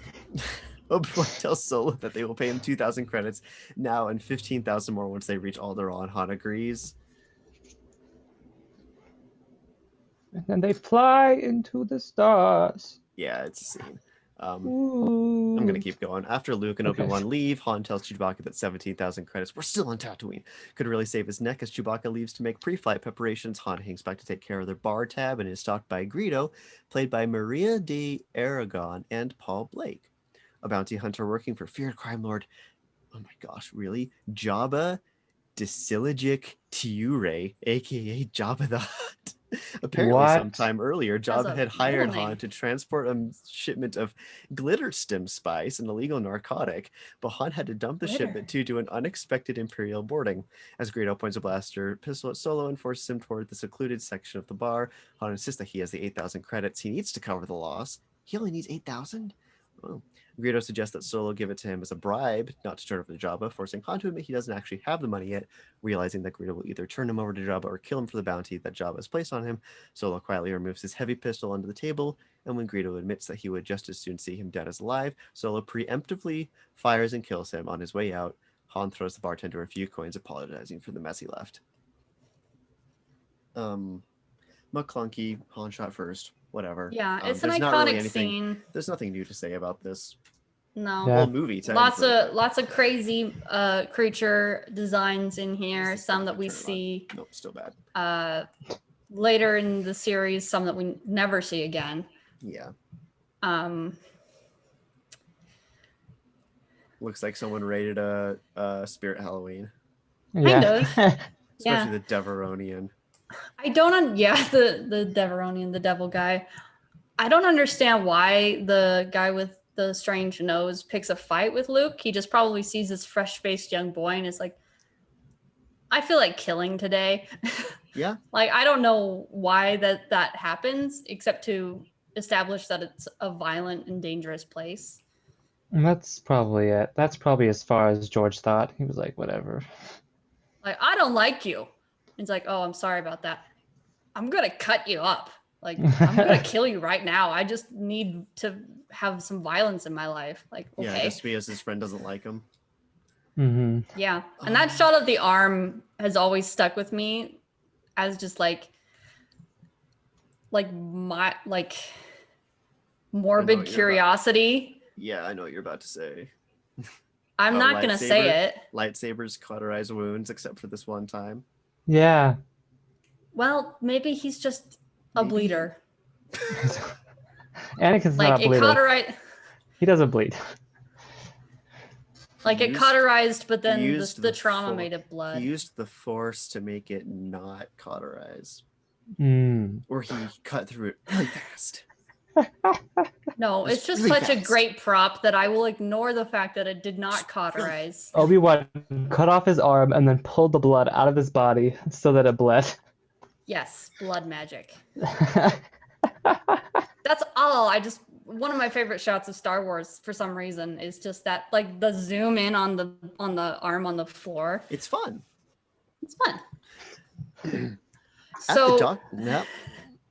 no, Anything else? I was saying continue. I'm Okay. sorry. Thank you. At the docking bay, Han is confronted by Jabba the Hutt and several other associates. Jabba expresses frustration over Greedo's death and reminds Han of the nature of their business. He cannot make any exceptions of those who fell across him, lest he appear weak. Han insists that he will soon have enough money to pay off his debt with interest. He just needs more time. Jabba reluctantly agrees, but warns Han that this is his last chance. This scene is dumb. And I Yeah. actually kind of liked it because I like the scene. I watched the Hey, old versions Jabba. a lot, and this was cut Not because in they it. couldn't make Jabba work. It was. I like it. It was. Like, I think it was it's- more cut for time, and then because when they Really? filmed it, Jabba was a human. He was just a dude. Oh, so they replaced it. Oh. So yeah, that's why it looks Mm. super weird when Han walks behind him that he has to walk over him, because in the original didn't even shot notice. he just walks behind him.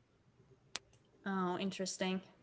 No, I was pleasantly like, oh, this is fun. I haven't seen this before, or I've seen it like once before. What I would have done in that situation is not had him walk behind him, but instead make it look like it's a cut to like a medium shot of just Han, and then change the background so it looks like he's walking around him like that instead of walking behind him.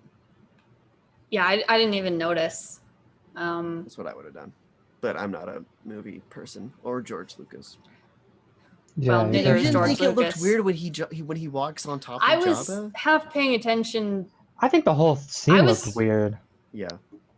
Jabba's I not don't as know. big as he is in Episode 6 It's by a just long shot. all the interaction between Han and Jabba just And didn't then- look right. I think the fact that they melded the And film from the 70s with They did. CG, They did. I think they did as good as they could have done. I think they could have done better. But the thing that really irks me is when everyone's Uh-huh. leaving, Boba Fett walks and then he stops and then he looks at the camera, and I swear under that helmet he winks. Yeah, he's like, oh, look, He's like, I didn't see you there. Is- I'm is- Boba Fett. You're going to is- see me later. "Hi, it's me, Boba Fett." You know who It's- I am, huh? I swear under that helmet he's winking, and it fills me with so it's much so anger. 'cause cheeky for no reason. He looks at the camera.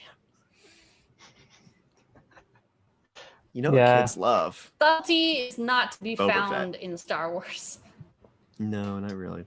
Luke sells his land speeder to raise money for their initial payment to Captain Solo. They head to the docking bay. The Millennium Falcon is being prepared for flight. Luke is somewhat perturbed to discover that this Falcon is a 60-year-old run-down YT-1300 freighter.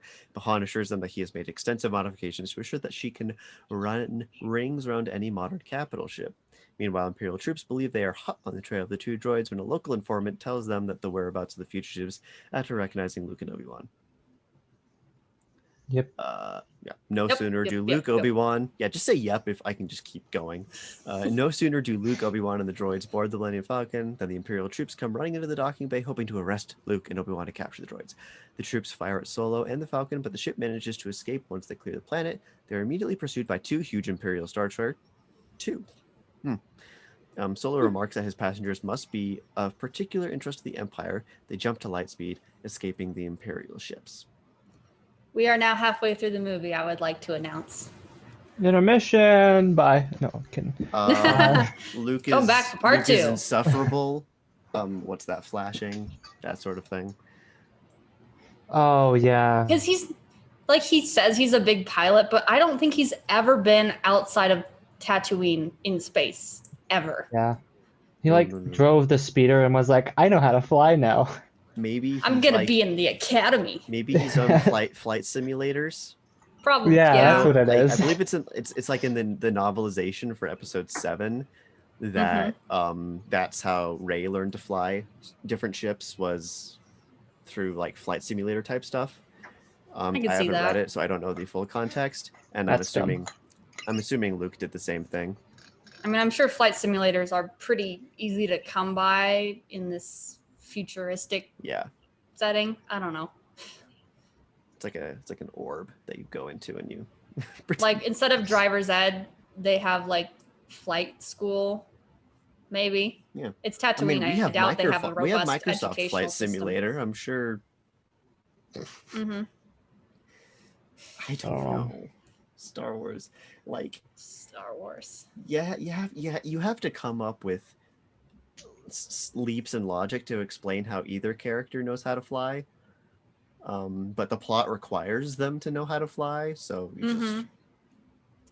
Yeah. I mean, how did Han know how to fly? I don't know. What? I mean, it's No, Han, I mean- Han went to college to learn how to fly. yeah. I mean- he did. What? It's kind of like when you have a driver's Oh. license. Yeah, Like, he went to the you Oh flight gotta get a yeah. car.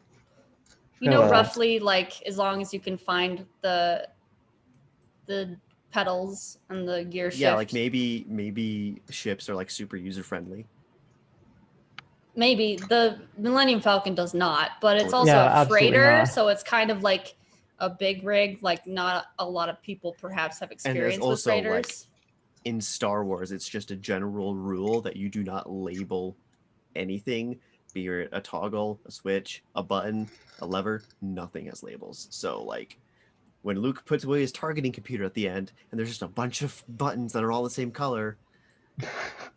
It's just sort of because the It's a plot style. demands it. They know which button to press. It's the Force. He just used the Force and he pushed the right button. Yeah, everyone in the universe has the Force enough to know what buttons do. Anyway, Princess Leia has been tortured by the Imperials and undergone a mind probe in an effort to extract the location of the Rebels' home base. They have found nothing. Tarkin, Vader, and Maudie shift tactics, threatening to destroy the princess's home planet of Alderaan. If she won't reveal the Rebels' location, she reluctantly tells them the rebel bases of the planet Dantooine. Tarkin then orders his officers to proceed with Alderaan's destruction, noting that Dantooine is too remote to make an effective demonstration of the Death Star's power. Alderaan is destroyed by a single blast from the Death Star's enormously powered laser blaster, while Leia is forced to watch. Laser blaster. Death Star go pew pew. And there's that scene where the two operators are like in the tube while they shoot it, and they're like, "Oh!" and like they have shoots to like past get them. out of the ray. Mhm. That was always the most fun part. The radiation that must have gone through their bodies. I can't imagine. The most Yeah. fun part of the first Force Unleashed game is when you're in the Death Star and you can just pick Oh, up people yeah. and chuck them into the laser as it's firing. Mm-hmm. Although, logically, that means there's like a billion planets that got shot while he was doing that. They were just testing it during that game. I hope so. I don't remember. Yeah. I It was mean, just if like a it's- fun, like, look, it's a you're in the Death laser. Star. If it's a laser, and lasers do go infinite Pew. because Oh. light travels infinitely, Hmm had to hit something eventually. Mhm. Well, space is also very big and very empty. It hit a different galaxy, so it doesn't matter. Yeah. Hit like made contact with like a tiny asteroid in the middle of nowhere and just Destroyed it. yeah. Nothing left. Mm-hmm. Yeah. Cool stuff. It's yeah, all it's sad. Poor Alderaan. Yeah, and then Obi-Wan's like, "Oh, I can feel 1,000 souls screaming all at once." I was thinking about that moment later on in the movie. Do you think that Jedi got a similar feeling when the Death Star blows up and millions of people on that ship die? Oh, they're like in mid-cheer, and they're like, "Oh no." Or do you think that they What were have I all done? bad people and there was a like I just I'm assuming obviously they there are a felt lot it. more people on Alderaan, but I'm imagining that there's a similar gasp of voices when that happens. Yeah, I mean, like Mhm. there is that one line in the last episode of Mandalorian where the guy's like, there were thousands of people on both of those stations, or like 1,000,000s or Mhm. whatever. Mhm. Yeah, I mean, there's the argument like the Republic is not the Resistance is not blameless in the number of people they killed, but they also were people working on a literal like death orb. And like, especially in this one, like they have to blow it up because It's going to blow up it's gonna blow them up. the base, the moon. So yeah. like, Mm-hmm. that's It's self-defense. just it makes you think kind doesn't. of. Not really. It's the contrarian argument is what it is. You're like, oh, It's like, oh, but the rebels killed all those people on the Death Star. I'm like, yeah, but the Death Star killed all those people on Alderaan for no reason. for a demonstration. Yeah, if they hadn't destroyed the Death Star, they would have continued to destroy planets. Yeah, so. people who try and be Empire apologists bug me so much because it's literally everything about them is supposed to be evil, and that's the point. So like, Yes, the most evil. Like, were there All probably the good evil. people on that ship? Yes. Were like, they oh, blameless? They No. must have destroyed so many jobs too because they probably brought up outside contractors to work on it. And like, no, literally they used slaves. That's canon. They used slaves to build it. Oh so, boy. Yeah. oh no, Yeah, they're out it's of a a job. moot point. Shut up. Anyway, on board the Millennium Falcon, Obi-Wan is training Luke in the ways of the Force by the Pew Pew orb. When he gets greatly disturbed by a tremor in the Force, he feels that millions of people, yes, we know. He decides to meditate on this further as Luke continues his exercise and allowing the Force to guide his reflexes. Han is not impressed. Yeah, which is just Because his he's too character, cool for school. and explains that he does not believe in the Force. Luke, however, manages to use his lightsaber to deflect 4 laser bolts in a row from a remote droid, all while wearing a helmet which covers his eyes. Very impressive. What's the practical use for the Yeah, blast shield on the helmet? Mm-hmm. I think it's just for training. It's like, oh, I'm going through an asteroid. I better Like that- put it's down like my a- blast shield. It's a pilot's helmet. And oh wait, is it like he says it's a blast shield. Yeah, so it's definitely has I some sort of guess- practical use. if you were in an Space. explosion that would destroy your eyeballs, it protects your Hey. eyeballs. As you're If- flying into a sun, you're just like, blast shield. yeah, I mean At that least would my eyes destroy will your be safe. eyeballs. Star Wars is dumb. I don't know. That's my answer for a lot of these things. Yeah. And we love it. We can try and reason out what the rationale is, but George didn't think as far as that. Yeah. He just didn't. There was Everyone a- quickly spray painted the blast shield and then handed it to I Luke. don't want to. I don't want to put Mhm. anyone on blast, but there's a Maybe. podcast I was listening to that was talking about Mandalorian, and one person was just upset for no reason and talking about how the internal logic made no sense, and like it feels like as an adult these things should like whatever. And I was like, I love how you have to specify that you're an adult while you're whining about Star Wars. It's like, as an adult There are who's so many watched these other movies, the things. things should be consistent across it. Like, Whatever, dude. That argument doesn't work because the original trilogy is so riddled with flaws and contradictions and holes. Like, just enjoy it. It's Star yeah. Wars. It's dumb. Like, there are things more important to worry about and argue Yeah. over. Most people, I've said this before and I'll say it again, most people would rather be right than be happy, and that means that they would rather be right about Star Wars than enjoy Star Wars. Probably. Back on the Death Star, Tarkin and Vader receive a report that there was once indeed a rebel base on Dantooine, but has long since been abandoned. Outrage at Leia's successful trickery, Tarkin orders for scheduled for execution. Oh, Alderaan bamboozled still got again. destroyed, so Oh, bamboozled. bamboozled by our princess. Oh no. Heck. Oh darn!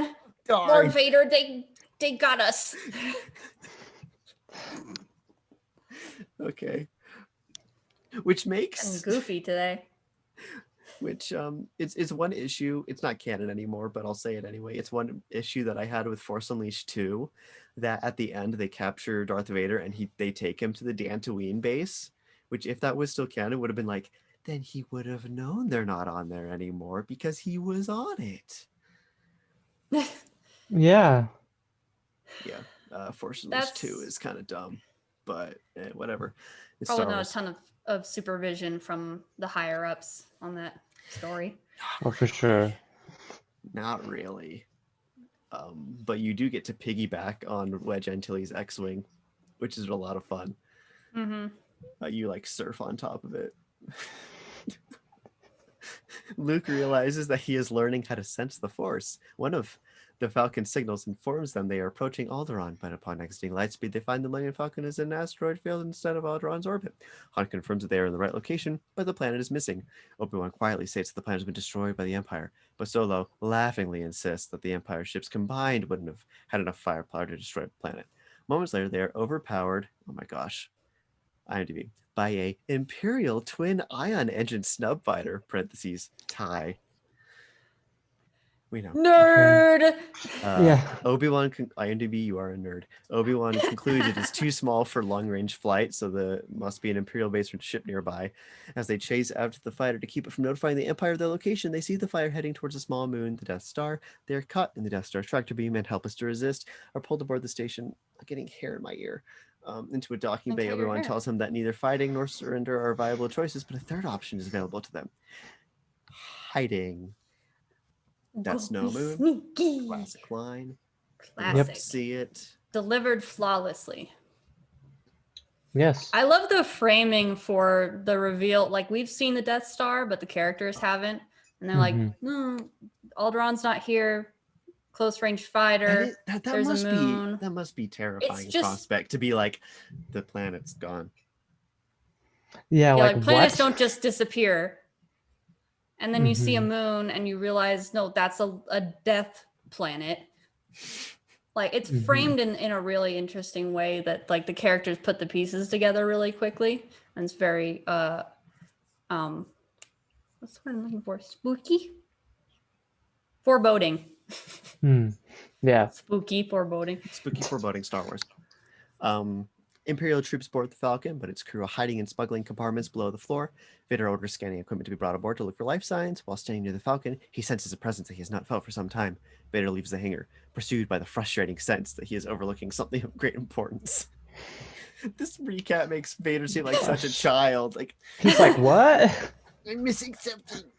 Did I forget to have my applesauce? It's a perfect t-shirt to be wearing for that. There's a It's on the tip of my tongue if I still had one. like he tries to sense him with the Force, but he can't figure out where he is. I'm like, oh heckin' darn, where is it? I'm gonna go to my I can room. feel you, but I can't see you, Obi-Wan. Where are you? Foiled again. And he says that out loud right in front of this officer who must be like, is Vader Or on? Vader? It's like, guys, I mean, think- I'm sure they know think that Vader's the off weird, his creepy meds. guy. Yeah. Hmm. Whenever you're around Lord Vader, you're just like, he's a weird Jedi dude. I'm not going to question anything he says or does. If he chokes out Joe, that's okay. I wonder if he gets frustrated every time someone equates him with the Jedi. Like when Tarkin's like, I'm a Sith. you're the only thing remaining of the Jedi religion. He's like, I'm a bad. I left the Jedi. I killed them all. I'm a Sith. Drugs that I mean, I'm not Anakin. I'm a Sith Lord. I'm gonna choke you now. I killed him. I killed Anakin. Which is dumb because I think that's the thing too, is that Vader like claims that he killed Anakin. Hmm. And like to public knowledge, Anakin died in the Jedi Temple. So Vader's like, yeah, I killed him. Well, then what's your real name? Darth Vader.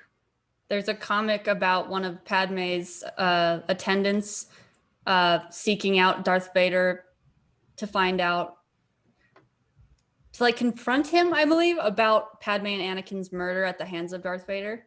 And then she finds out that he's Anakin. Yeah. So like Plot public twist. knowledge.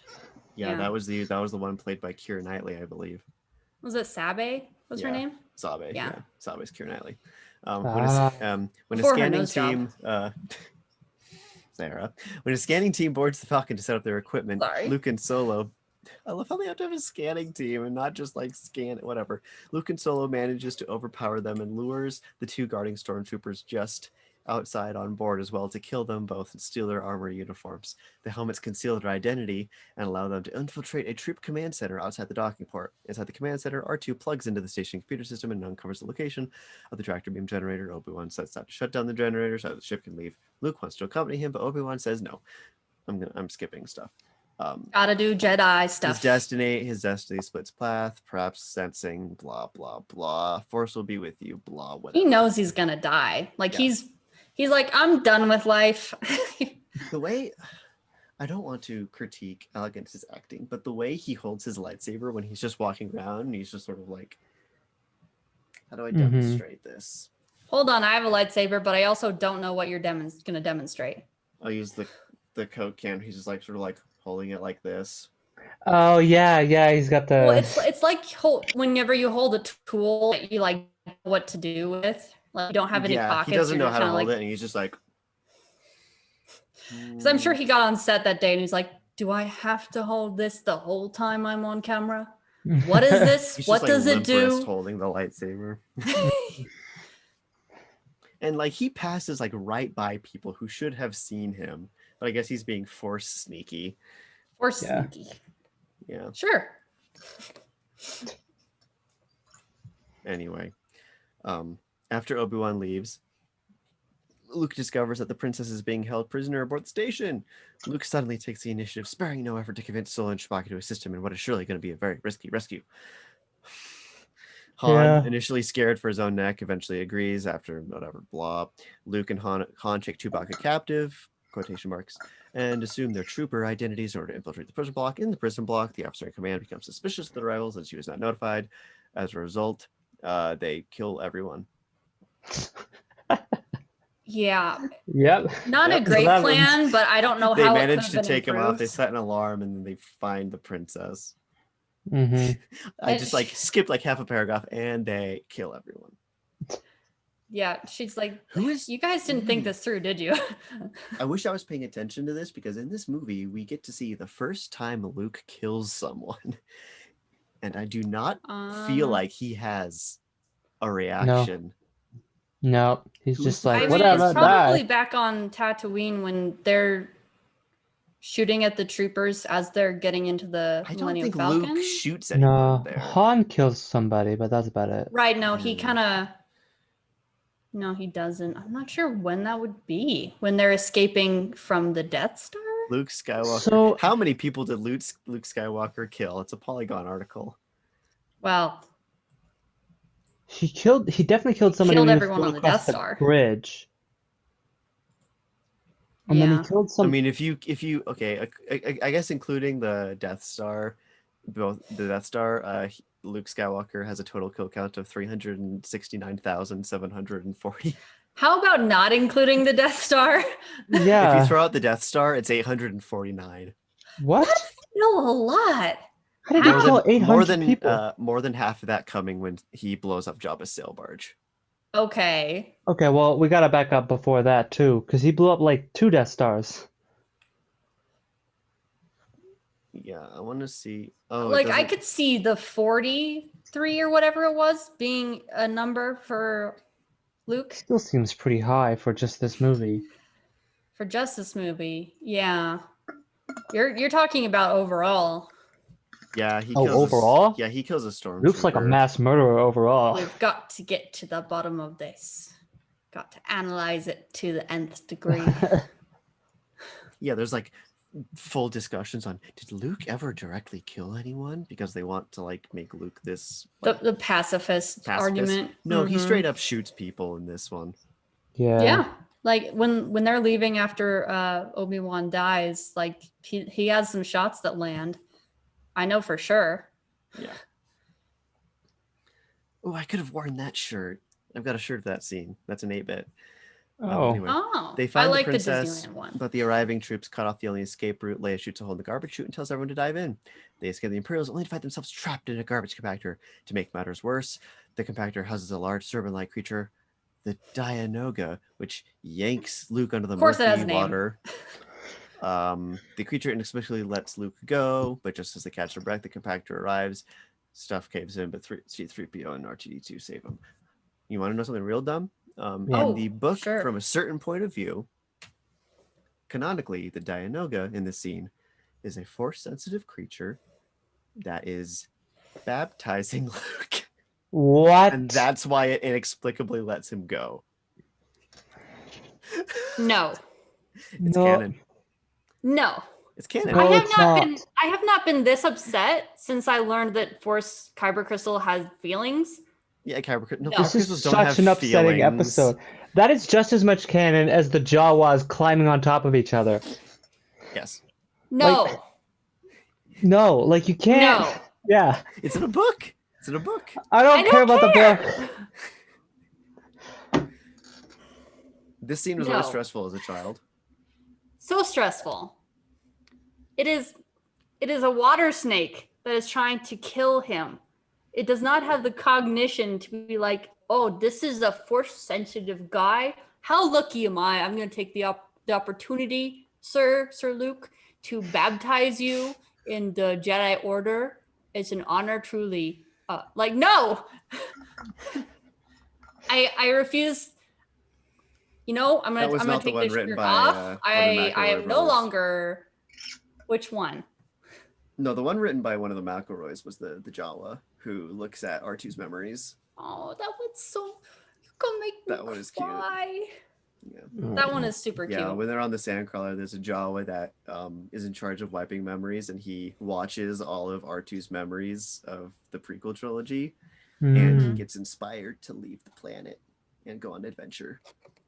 Jawa Interesting. goes on an adventure. It's cute. The Dianoga one is not. Meanwhile, Vader informs Tarkin that he senses through the Force that Kenobi is aboard the station. Tarkin is doubtful, but the discussion is soon interrupted by emergency report. Princess Leia has escaped. Vader tells a shocked and bewildered Tarkin. The true explanation is that Obi-Wan's there or whatever. Sensing that Obi-Wan wishes a final showdown, Vader sets off to find him. Unbeknownst to anyone, Kenobi has deactivated the tractor beam generator of the entire station. After their escape from the compactor, Luke and Han dispose of their stormtrooper armor for some dumb reason, but keep the troopers' utility belts and weapons. On the way back to the ship, they're caught off by more troops. They are split up, with Han and Chewbacca fighting together, and Luke and Leia running on their own. Yeah, and then Darth Vader's all like, Obi-Wan doesn't want to escape, he wants to die. Watch, I'll go kill him. And he runs off.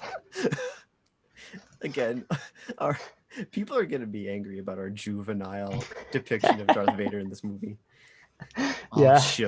I'll show you, Tarkin. I'm right, you're wrong. I'm going to go kill him.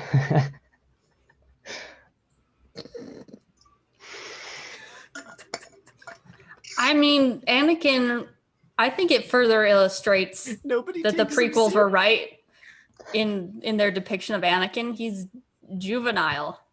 Mm-hmm. Like, all of the Skywalkers are hot messes. All of them. Yeah. Oh, yeah. Except for... Mm-mm. Whoever you're going to say, no, they're a hot mess. No, Shmi? Shmi, except for Shmi. Me. Anakin's mom. Yeah, she's probably the only one that has her life together. Yeah. Until she Possibly. gets kidnapped by sand people. Yeah. After being cornered between a gray air shaft and a group of troopers, Luke shoots a blast towards control, and then they do the thing where they swing over. It's Yay. a pretty benign Incredibly kiss, dangerous but it's stunt, read- apparently. Yeah, I read on IMDb trivia. I don't know how true this is because it's IMDb, but they said that Mark Hamill and Carrie Fisher did this stunt themselves. They Mhm. did. They did like one take. So take that as you will. It looks spooky. Like it's Yeah. Stop saying spooky. It looks harrowing. Anyway, Obi-Wan on his way back to the Falcon Rude. encounters Vader. They exchange barbed comments. Vader boasts to his former master that he is so much better than him. I'm better than you. Obi-Wan replies that Vader's turn to evil has made him oblivious to the Force's true power. A ferocious lightsaber duel ensues. No, it's definitely not ferocious. I mean, they're both like not geriatric, but they're both like out of shape. Not really, because Vader's Oh. hallway scene in Rogue One happens like a couple days before this. So Well, both of the people playing them That's in this true. movie were out of So here's the thing. The problem is that neither of the actors doing this had ever like held a sword before, and it clearly showed. That's the problem. Boop, boop, boop. Like they try and remedy it in Rogue One by him being so much cooler, but they're hampered by this scene. Mm-hmm. I was about to spoil Mandalorian again. Dang it. And You maybe gotta not. maybe it had something to do with like the effects, because they were just like, we have to physically draw They have on. to track it, Yeah. yeah. And like yeah. fight choreography during this time period also was just in Western cinema was just not really there. Mhm. Yeah, it was. I mean, in the behind the scenes recently released for Empire Strikes Back, or is it Empire Strikes Back has a lot better. where they talk? Duel. No, I think it was. Yeah, where they talk about that they got a fencing Olympian to come in and do it, like to make the fights But do get again, better. like yeah, but they do. it's But again, not the same. Olympic fencing doesn't It's very look cool. robust, you know. Yeah. It's very stiff. I don't want realistic fights. I want fights to look cool. Yeah, Exactly. it's. Not necessarily to the extent that they overdo it in the prequels, though. I was just about to say, like, that's my kind of lightsaber fight. Yeah, actually, I like the lightsaber fights in the prequels. Like the Duel of the My- Fates fight is It's fun. so cool. I know this is a hot take, but my favorite lightsaber fight is the one at the end of Force Awakens in the snow. That one is pretty great visually, and That one you know, looks it's so it's a cool. very what's the word I'm looking for? Like it's a very visceral fight. Yeah. Like they both struggle through that fight. I There's some could real see this fight being more of a like feeling each other out. Like they're just kind of like testing each other. Like they're not really gonna fight to the death. Yeah. Like neither Oh, they one of do. them thinks that. Well, Obi-Wan I mean- gives himself up. Yeah, I don't know. Anyway, Luke, Leia, Han, and Chewbacca meet at the entrance to the docking bay. The lightsaber duel on the other side of the bay distracts the troops guarding the ship, which I always found hilarious. Um, I think that's the allowing point. allowing the four of them, along with R2 and 3PO, to sneak across to board the Falcon. As Kenobi and Vader continue to fight, Kenobi informs Vader that if he strikes him down, he says the line. Kenobi, saying the four heroes and two droids safely aboard, takes one last look from his comrade's son to the man who betrayed him, and smilingly withdraws his lightsaber, allowing Vader to slice through him. His body instantly disappears. Vader is stunned and confused as he determines that no one is in Kenobi's now empty cloak on the floor. He's like, "Where do you go? He I disappeared. hit him with Hello? my lightsaber. Hello? Did I win? Where did you I won, go? right? Where did he go? Did he He must have teleported. when he like pokes it with his shoe? Yeah. That's one of the funniest things. Like, hello? Are you there? This has never happened to me before. The younglings I did some research before because this did bring me the question of what the heck happens to Obi-Wan's lightsaber after this, because it just sort of drops there. I was wondering about that. Nothing in canon, but the consensus is that Vader probably took it back to his fortress on Mustafar. Yeah, Oh, that makes yeah. sense. So if you want to Probably kept it for into your nostalgia. Star Wars RPG campaign, that's where it is. Probably. Mustafar.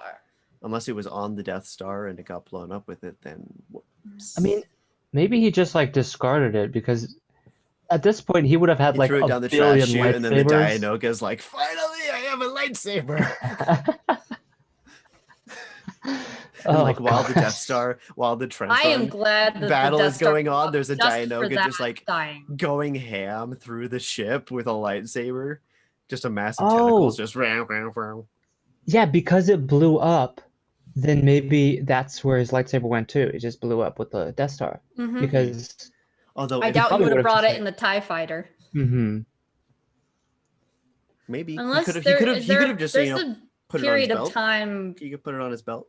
between taken him, put it on his this belt. and the like Grievous You used took like him, put it a on his belt? coat, Took and, him, like put it on his put belt. everything on his. put it on this belt. It's a utility belt. You can fit like 8 lightsabers on here. Yeah, so he can turn the he can make the kyber crystal sad and turn it red. We're not talking about that. I still don't like it. Okay, we have now been going for 2 hours. We only have half hour of the movie left. We can do this. Yeah, it's only gonna take one more hour. I've been keeping track on Disney Plus. I've been keeping track by You've been scrubbing through the video. I've been and- keeping track by my computer telling me to restart to update the OS. I've just been keeping track of where we are in the movie. It's a pretty roller coaster to the end of it. Luke, appalled by the sight of his mentor being struck down, lets out a shout of horror, alerting all the troops, and then they shoot, and then Obi-Wan's voice tells him to run. Vader catches the glimpse of him through the Luke, side of run. doors. Oh my gosh! So two funny things. I'll pause there because I forgot to talk about all of the stormtroopers just watching this lightsaber fight, which is hilarious. And then they get like. I mean, And like then I like, said fighting on earlier, video Darth game Vader is style. doing. and then Darth Vader depressingly walking towards the door as it's closing, like, oh no. And then I imagine that the blast door closes and he's just standing behind it like, He's like leans his helmet against the door. so close. I guess So I'll I go back the other won. way. I won. But at what cost? But I mean, the plan was to let them escape so they could lead them to the rebel base. Right. Oh, I don't remember that part. Yeah, because he's I- just like, is the tracking beacon on board? Oh yeah. Star Wars and tracking beacons. Having blasted their way out of the station's defense range, they're confronted by 4 TIE fighters. They manage to blow them up. Leia insists that the Empire let them escape in order to track them to the rebel base. Han is doubtful, and then they never discuss it again. Because it's Han's ship. And what are you going to do, princess?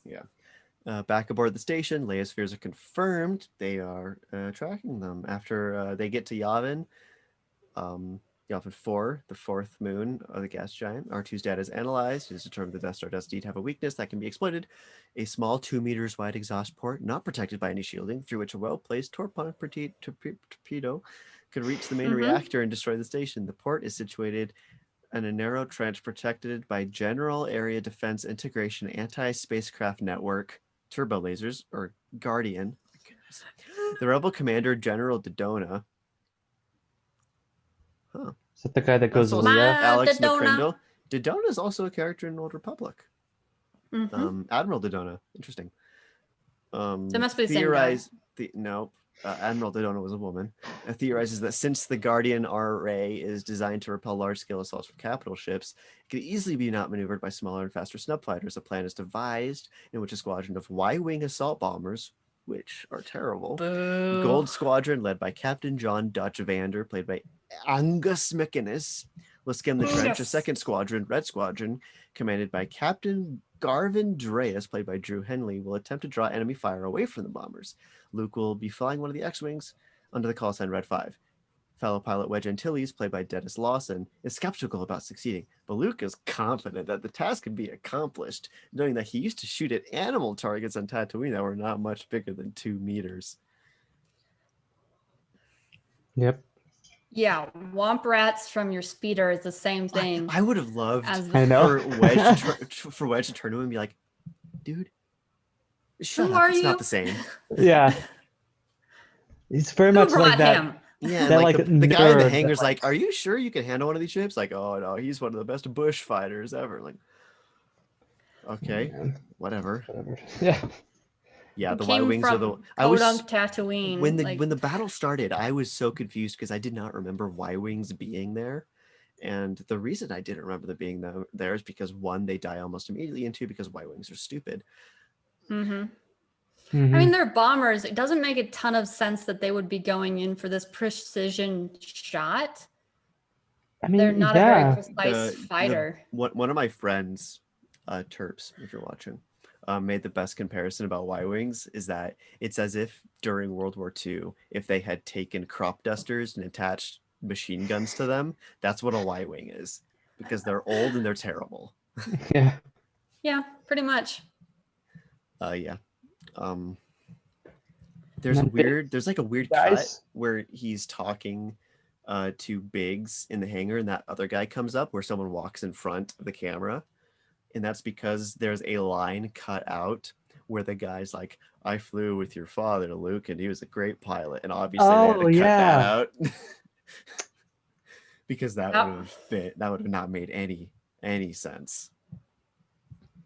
Mhm. Anyway, the rebels set out to attack the Death Star just as the station enters the Yavin system. The Death Star will have to orbit Yavin's far side in order to have a shot at the moon on which the base is located. The approximately 30 rebel fighters have less than 30 minutes to fly to the station and destroy it. Ha! As Luke heads to the hangar, he is reunited with Biggs Darklighter, played by Garrick Hagon, which is such a cool name to kill him. He used to fly with Luke on Yeah. Tatooine. Biggs congratulates Luke on finally making it off Tatooine and tells him that the coming battle will be just like old times. Okay. Having currently collected the balance of his 17,000 credits payment for delivering the plans to the rebellion, plus some unspecified reward for helping Leia escape the Death Star, Han refuses to join the fight, stating that his reward will be useless if he is killed, and that he would rather take his money and go pay off his debts. Luke is disappointed, but boards his fighter and takes off right after R2 is loaded into the rear of his fighter to provide technical assistance. Upon departure, he hears what sounds like Obi-Wan's voice, speaking to him, saying, "The Force will be with you." He quickly dismisses it.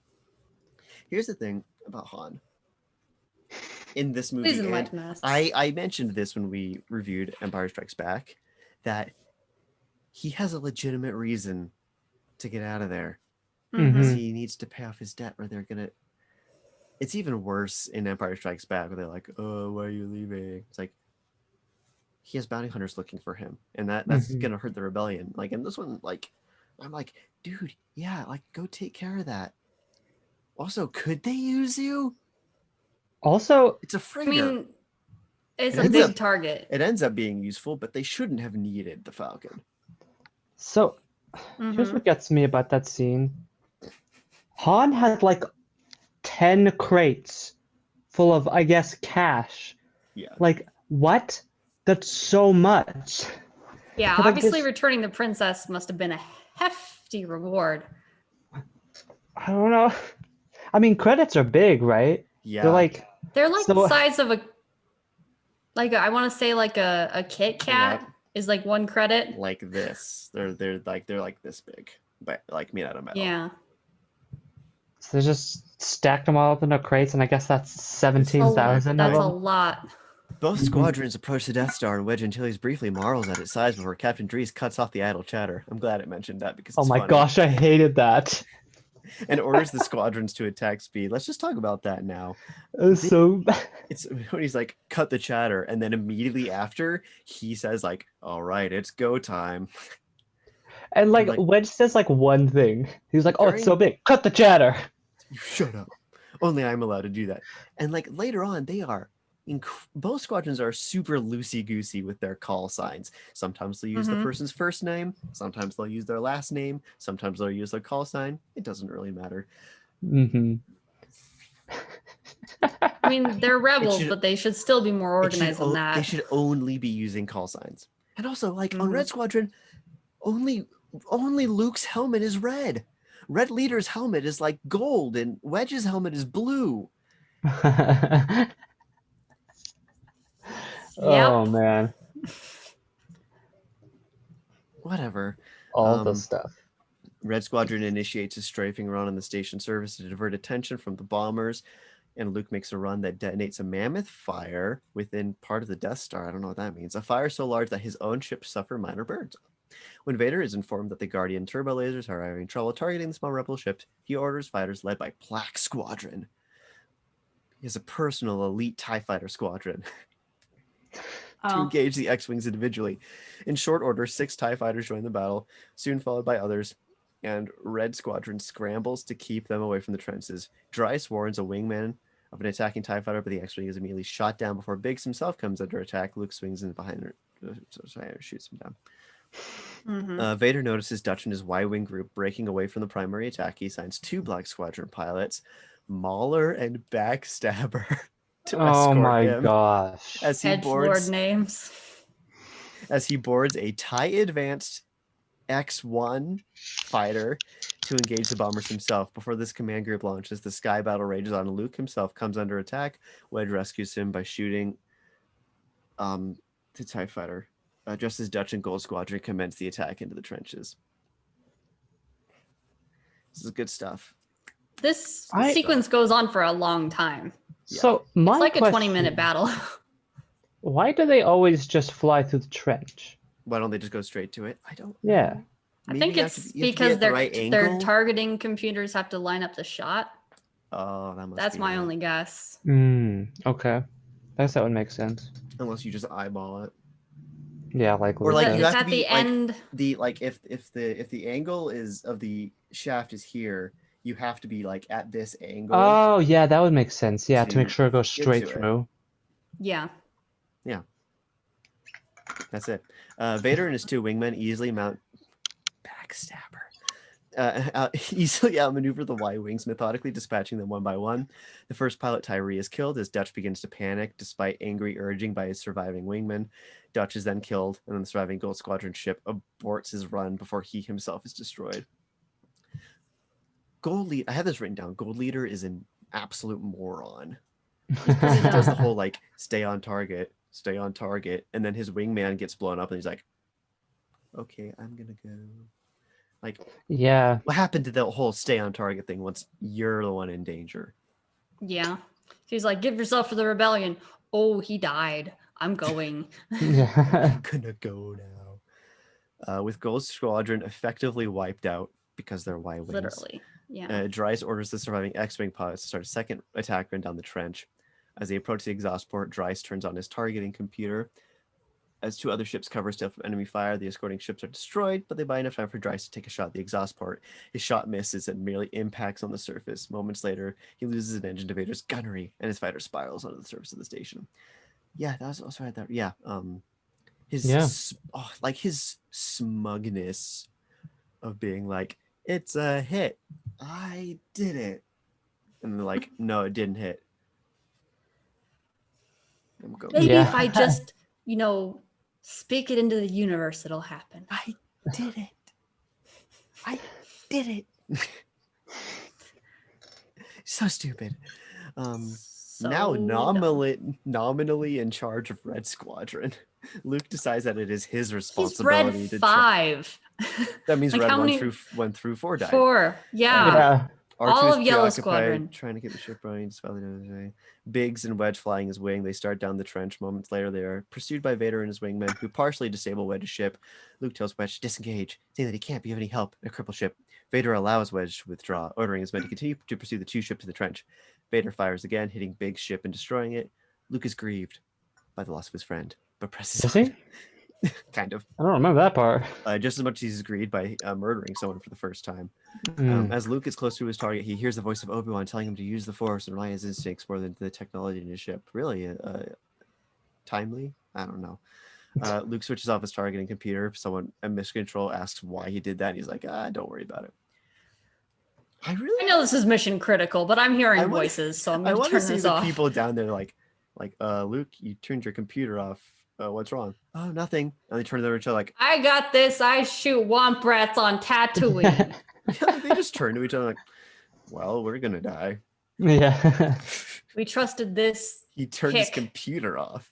We just let him on Red Squadron to pacify him. We thought he was going to die. Now he's the only one left. Yeah, he was supposed to be a distraction. Meanwhile, the Supposed Death to be Star has bait. completed its run around Yavin and is cleared to fire on the rebel moon. The countdown for the firing sequence begins. Bast tells Tarkin that he has analyzed the attack and concludes there is a real threat to the station. Tarkin scoffs at the evacuation and insists the Empire will prevail. He remains on the station while Hubris. some people evacuate. Which is why the Empire lost, is because people like Tarkin were in charge. Yeah. In our moment of triumph. As Luke draws on the power of the Force to help him hit his target, Vader senses the strength of the Force in his prey. He takes a shot, which misses, but hits R2-D2. Just as he locks onto Luke's ship to finish him off, Backstabber's ship explodes unexpectedly. Everyone, moment of silence for Backstabber. Out of nowhere appears the Millennium Falcon in a lens flare, which has just destroyed the Imperial fighter, diving vertically towards Vader and the remaining wingman. This sudden turn of events distracts Mauler. He loses control of his ship and crashes into Vader's. Mauler's ship ricochets. Oh my gosh, these names. And the trench while destroying it and sends Vader's ship spinning out of control, up and away from the Death Star. Up and away. That is one of the best shots in Star Wars. It's just a spiraling Darth Vader, like, whoa. Now really sell this one. Okay? It You're has a Darth Vader and you're very- spiraling. Whoa. It has a very Team Rocket blasting off again vibe to it. Yeah. Which really was like, we want to bring in Darth Vader for the sequel. So we got to have him. Which is done because there's no down in space unless like you're close enough to the Death Star and the Death Star has its own gravity because it's so big. I mean, yeah, it does. They're Yeah, it's the size of a in small moon, so it firing would. range of Yavin 4, maybe it has I a don't know. gravitational pull of some sort. Han Yeah, they informs entered Luke- orbit, so he would be Yeah. within the orbit. So of it. they're so gravity might have been a little weird. little weird. Who Mhm. knows? Anyway, Han informs Luke he is all clear to follow. Luke, having drawn upon the power of the Force, releases his proton torpedoes, which enter the exhaust port perfectly on target.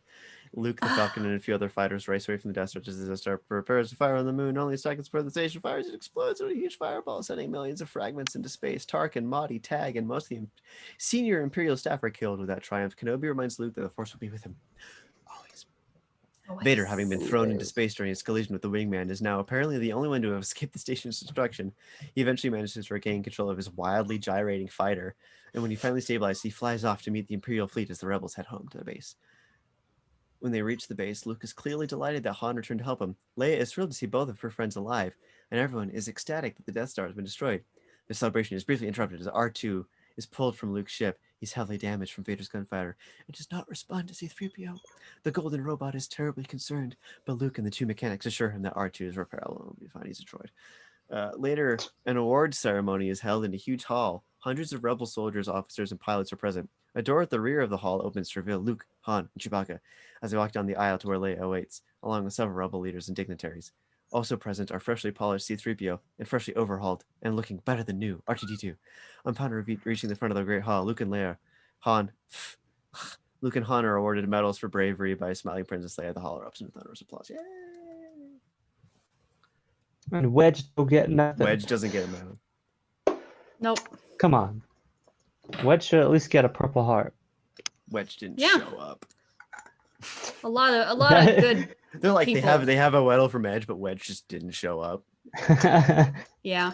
He's like, And there's "God, the whole I'm thing about- tired." Yeah. Chewie did get a medal. That is canon. It's just not Yeah. shown on screen. I always thought that, he just didn't have a medal in that scene, or Yeah. for some it's reason. like in the comics, actually. Yeah. That, like the applause starts and then they give Chewie his medal. Yeah. I could see that in the moment they like didn't have a long enough like, what do you call it? Like ribbon for the medal to fit around Chewie's neck or something. Hmm. But I mean, he's up on the platform with them.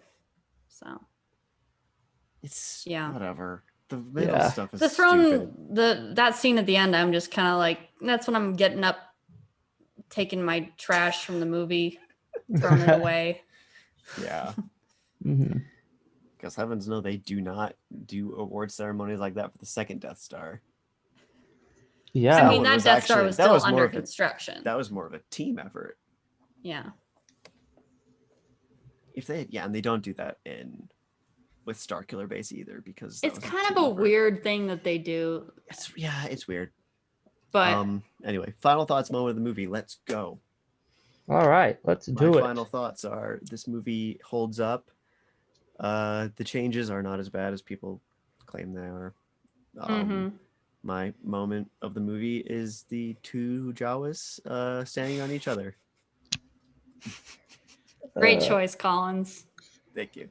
Sarah.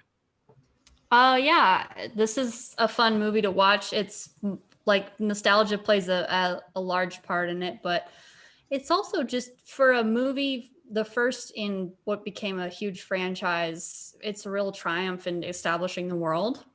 My moment of the movie, I'm gonna say, we didn't touch on it, but it's when Obi-Wan is about to give up and he looks at Luke and Leia, and I always think like, oh, he see the twins together again, and he happy. I add a lot of emotion when I watch movies. Just so right before he dies. He sees them together right before he dies, and to me that's important. So that's my moment of the movie. Yeah, and like it's that sort of idea that like because 'Cause that's he dropped when off that's, both of them. that's when he decides to sacrifice himself. He's like Mhm. they're finally together. My work here is done. Hmm. Good Cycle of moment. life. Better than mine. Cameron. Yeah, it is. So yeah, my final thoughts is this good movie, good, well made. Good movie. Great. Holds up well, even though there's some kind of dumb stuff that George made, but whatever. What you point? Oh, I thought you were pointing at something specific. No, I'm holding up McClunky. Oh, I was trying not to have my hand clip away. okay. And then my moment in the movie is when they were like going into the cell blocks or whatever, and then Han like goes under the comms and he's like, "Oh, it's all fine now, guys. Yep, we're all good up here. How are you?" So good. Just like a great improvisation on his part. Mhm. Really great. Yeah. That's something I would do. Yeah. All right, that's it. I That's guess. it. Cool. Do you like my? let's- Do you like my? Oh my yeah. other- it's in French. It's Return of the Jedi. Don't worry about it. I was cold. Keep talking. Okay, good. So it's Return of the Jedi, and it's got the Okay. Death Star, and So how is it French? it says La Retour du Jedi, and I think Oh, it I can't says see Would have that. been better if it was Revenge of the Jedi. Oh, okay. Oh, that's a yes. Bioshock reference. Never mind. La Guerre des Étoiles. I got this at Disneyland, and I didn't have any money, and I literally took all the money in my bank account because I was like 10. It's Star Wars. Yeah, That's La good. Guerre des Étoiles. Anyways, I wanted to show my 2 pieces of Star Wars clothing off today.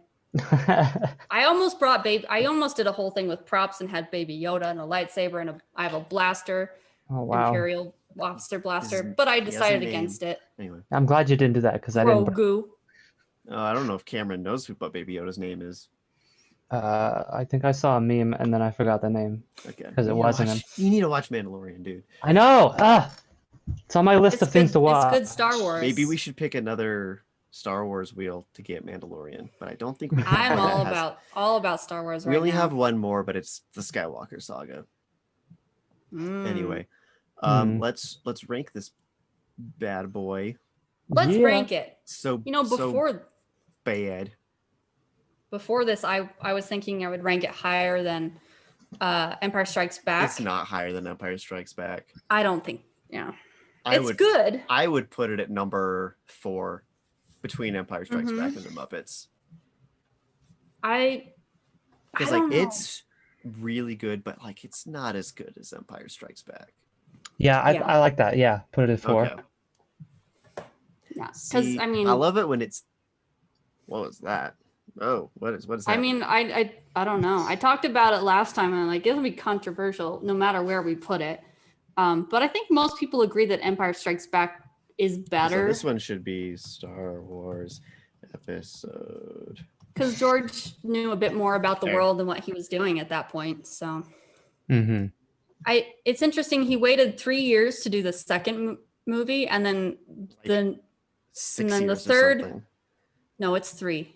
Oh, 3 years? 77 to 80. It's you literally was on screen. And then like But there's then- a few years between the prequels as well. Return of the Jedi came out a year after Empire Strikes Back, I think. Oh, did it? Like he immediately did a third one. Now I'm not so sure, but I'm pretty sure. Yeah, it's right. There's no easy way to 81 check. or 82. That sounds Um, right, though. Google exists. I don't know what that is. Google is a 83. search So engine. he did and wait type 3 stuff years. into. That's my mistake. For some reason I thought he did it the next year, but Mr. so yeah, they're Google. 3 years apart. Anyway, You film go ask information and Jeeves. statistics. It was written by George Lucas. It was directed by George Lucas. It was released May 25th, 1977. Runtime of 2 hours and 1 minute, which is long Longer. for. I thought it was 77. like 90 minutes. Yeah. IMDb score 8.6 out of 10. Rotten Tomato scores 92% critics, 96% audience. Bechdel test Pretty high. fail. Princess Leia and Emperor There are are the a only lot of named dudes. female characters in the movie. A but lot they of never dudes in meet. this movie. Oh my gosh, Yeah. the Bechdel test page on this was an absolute mess because people kept remembering a scene that doesn't exist where she talks to Mon Mothma, even though Mon Mothma is not in this movie. Not in this And movie. even in the movie The two they're in, aliens in the Mos Eisley bar are like, Yeah, I but was it's- gonna say like, people but would it's like but it's implied that Princess Leia talked to Mon Mothma. Like she's not in this movie. we should And not also- resort to implied representation. Yeah, like Yeah. an implied conversation between sines does not. What? No. Anyway, No. now it's time to spin the 77. wheel. This week's wheel was submitted by email, via Twitter by Make Mine Amalgam, and it is sitcoms. Love those. Love The them. Sitcoms is not a section on Disney Plus, so I went with Oh. what Google considers sitcoms on Disney Plus. Like I just googled sitcoms on Disney Plus, and So then you do know what Google it did a is. list, and then I just So put you were down lying to me. lying to you about what. what Google worry. is. You know what Google is. Yeah. Did you mean You Ask tricked us. Jeeves?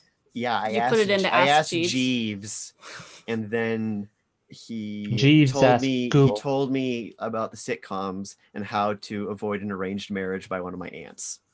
Hmm. That's a reference Cameron's not gonna get. Yeah. What? Let's spin this.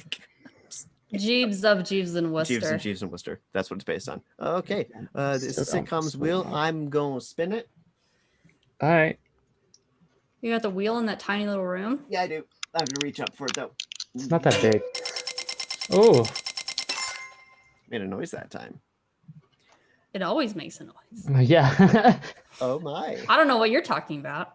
It's The Simpsons. Oh. Ta-da! 1989. Oh man, this is gonna be Wow. weird. We're gonna watch like the first. The First episodes, right? Yeah. Lizzie Don't you watch, McGuire like, the first was 3? Lizzie McGuire was on this wheel, so we could have watched more Lizzie McGuire potentially. Oh no. Let me. We let me go watched to like the Disney- first 3 of fish hooks, didn't we? Yeah, we did. I'm gonna see how long the episodes Yeah. are. You do it by time. Simpsons. Na, na, na. I don't know the theme song. That sounds almost. I have never Okay. watched a single episode of The Simpsons, so this will be interesting. 24-minute episodes. So let's keep with the tradition and watch the first 3. Okay. Back in the 80s, I'm sure The Oh my Simpsons goodness. I know visually it hasn't changed a ton, but it's got to be a different show. Yeah. It's got to feel We different. would have to roll Simpsons a lot to get through to season 31. Yeah. Well, if the podcast is still going, maybe we will. But they'll keep adding stuff to Disney Plus. I remember Like, come on. episode 0 where we like did the math to see like how many episodes it would be to watch everything on Disney Plus. But now Mhm. they're like, we're gonna have new content on every week, so it's now literally impossible Yeah, Mhm. to watch everything. they've at least doubled their library since we've started this. it's not an attainable goal. So I'm sorry, Oh, completely. this show will never end. I'm gonna do this show forever, okay? You're gonna do that thing that the Grum said, where the podcast will turn into a liquid form. Yeah. Yeah. I was thinking of In the like future. what they're doing with Till Death Do Us Blart, where like when they die, they're gonna pass the torch to other people to continue the show going. So it'll never stop. It'll never stop. And now time to Well, we're gonna we watch know The Disney will Simpsons. never die. First 3 so- episodes of The Simpsons. New wheel decision. Gonna remember. Oh, is that a kitty? Yeah, he brought me his latest kill. Oh, good job. Good job, Here bud. we go. Ooh, I gotta send you some that I want you to do.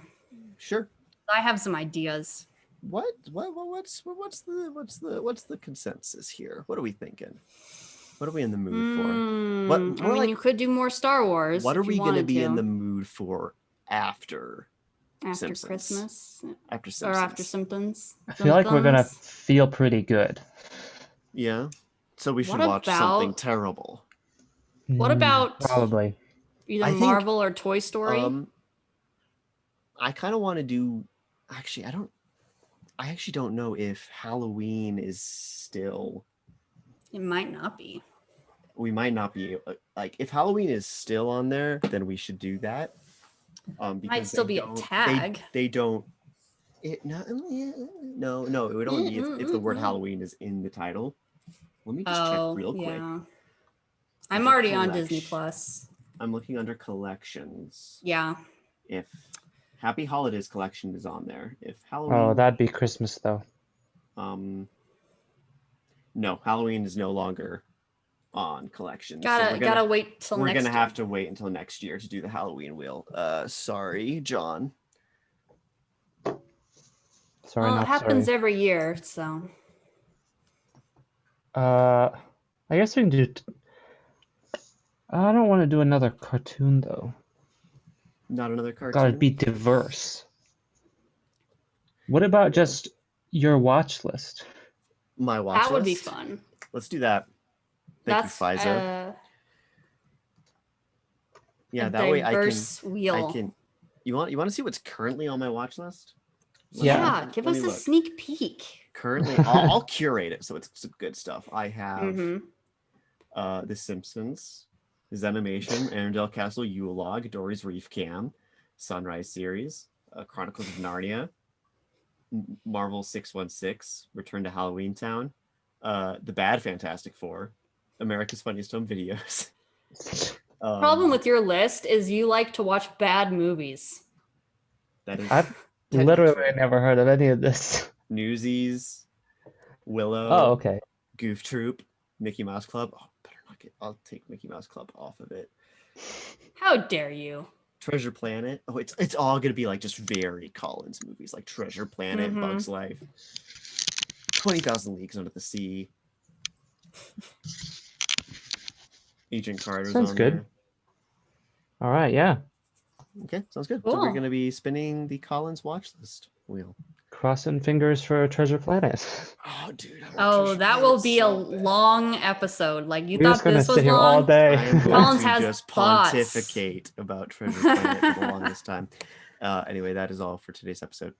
I'm going to make a quick call to action. Thank you to my guests, Sarah and Cameron, for joining me today.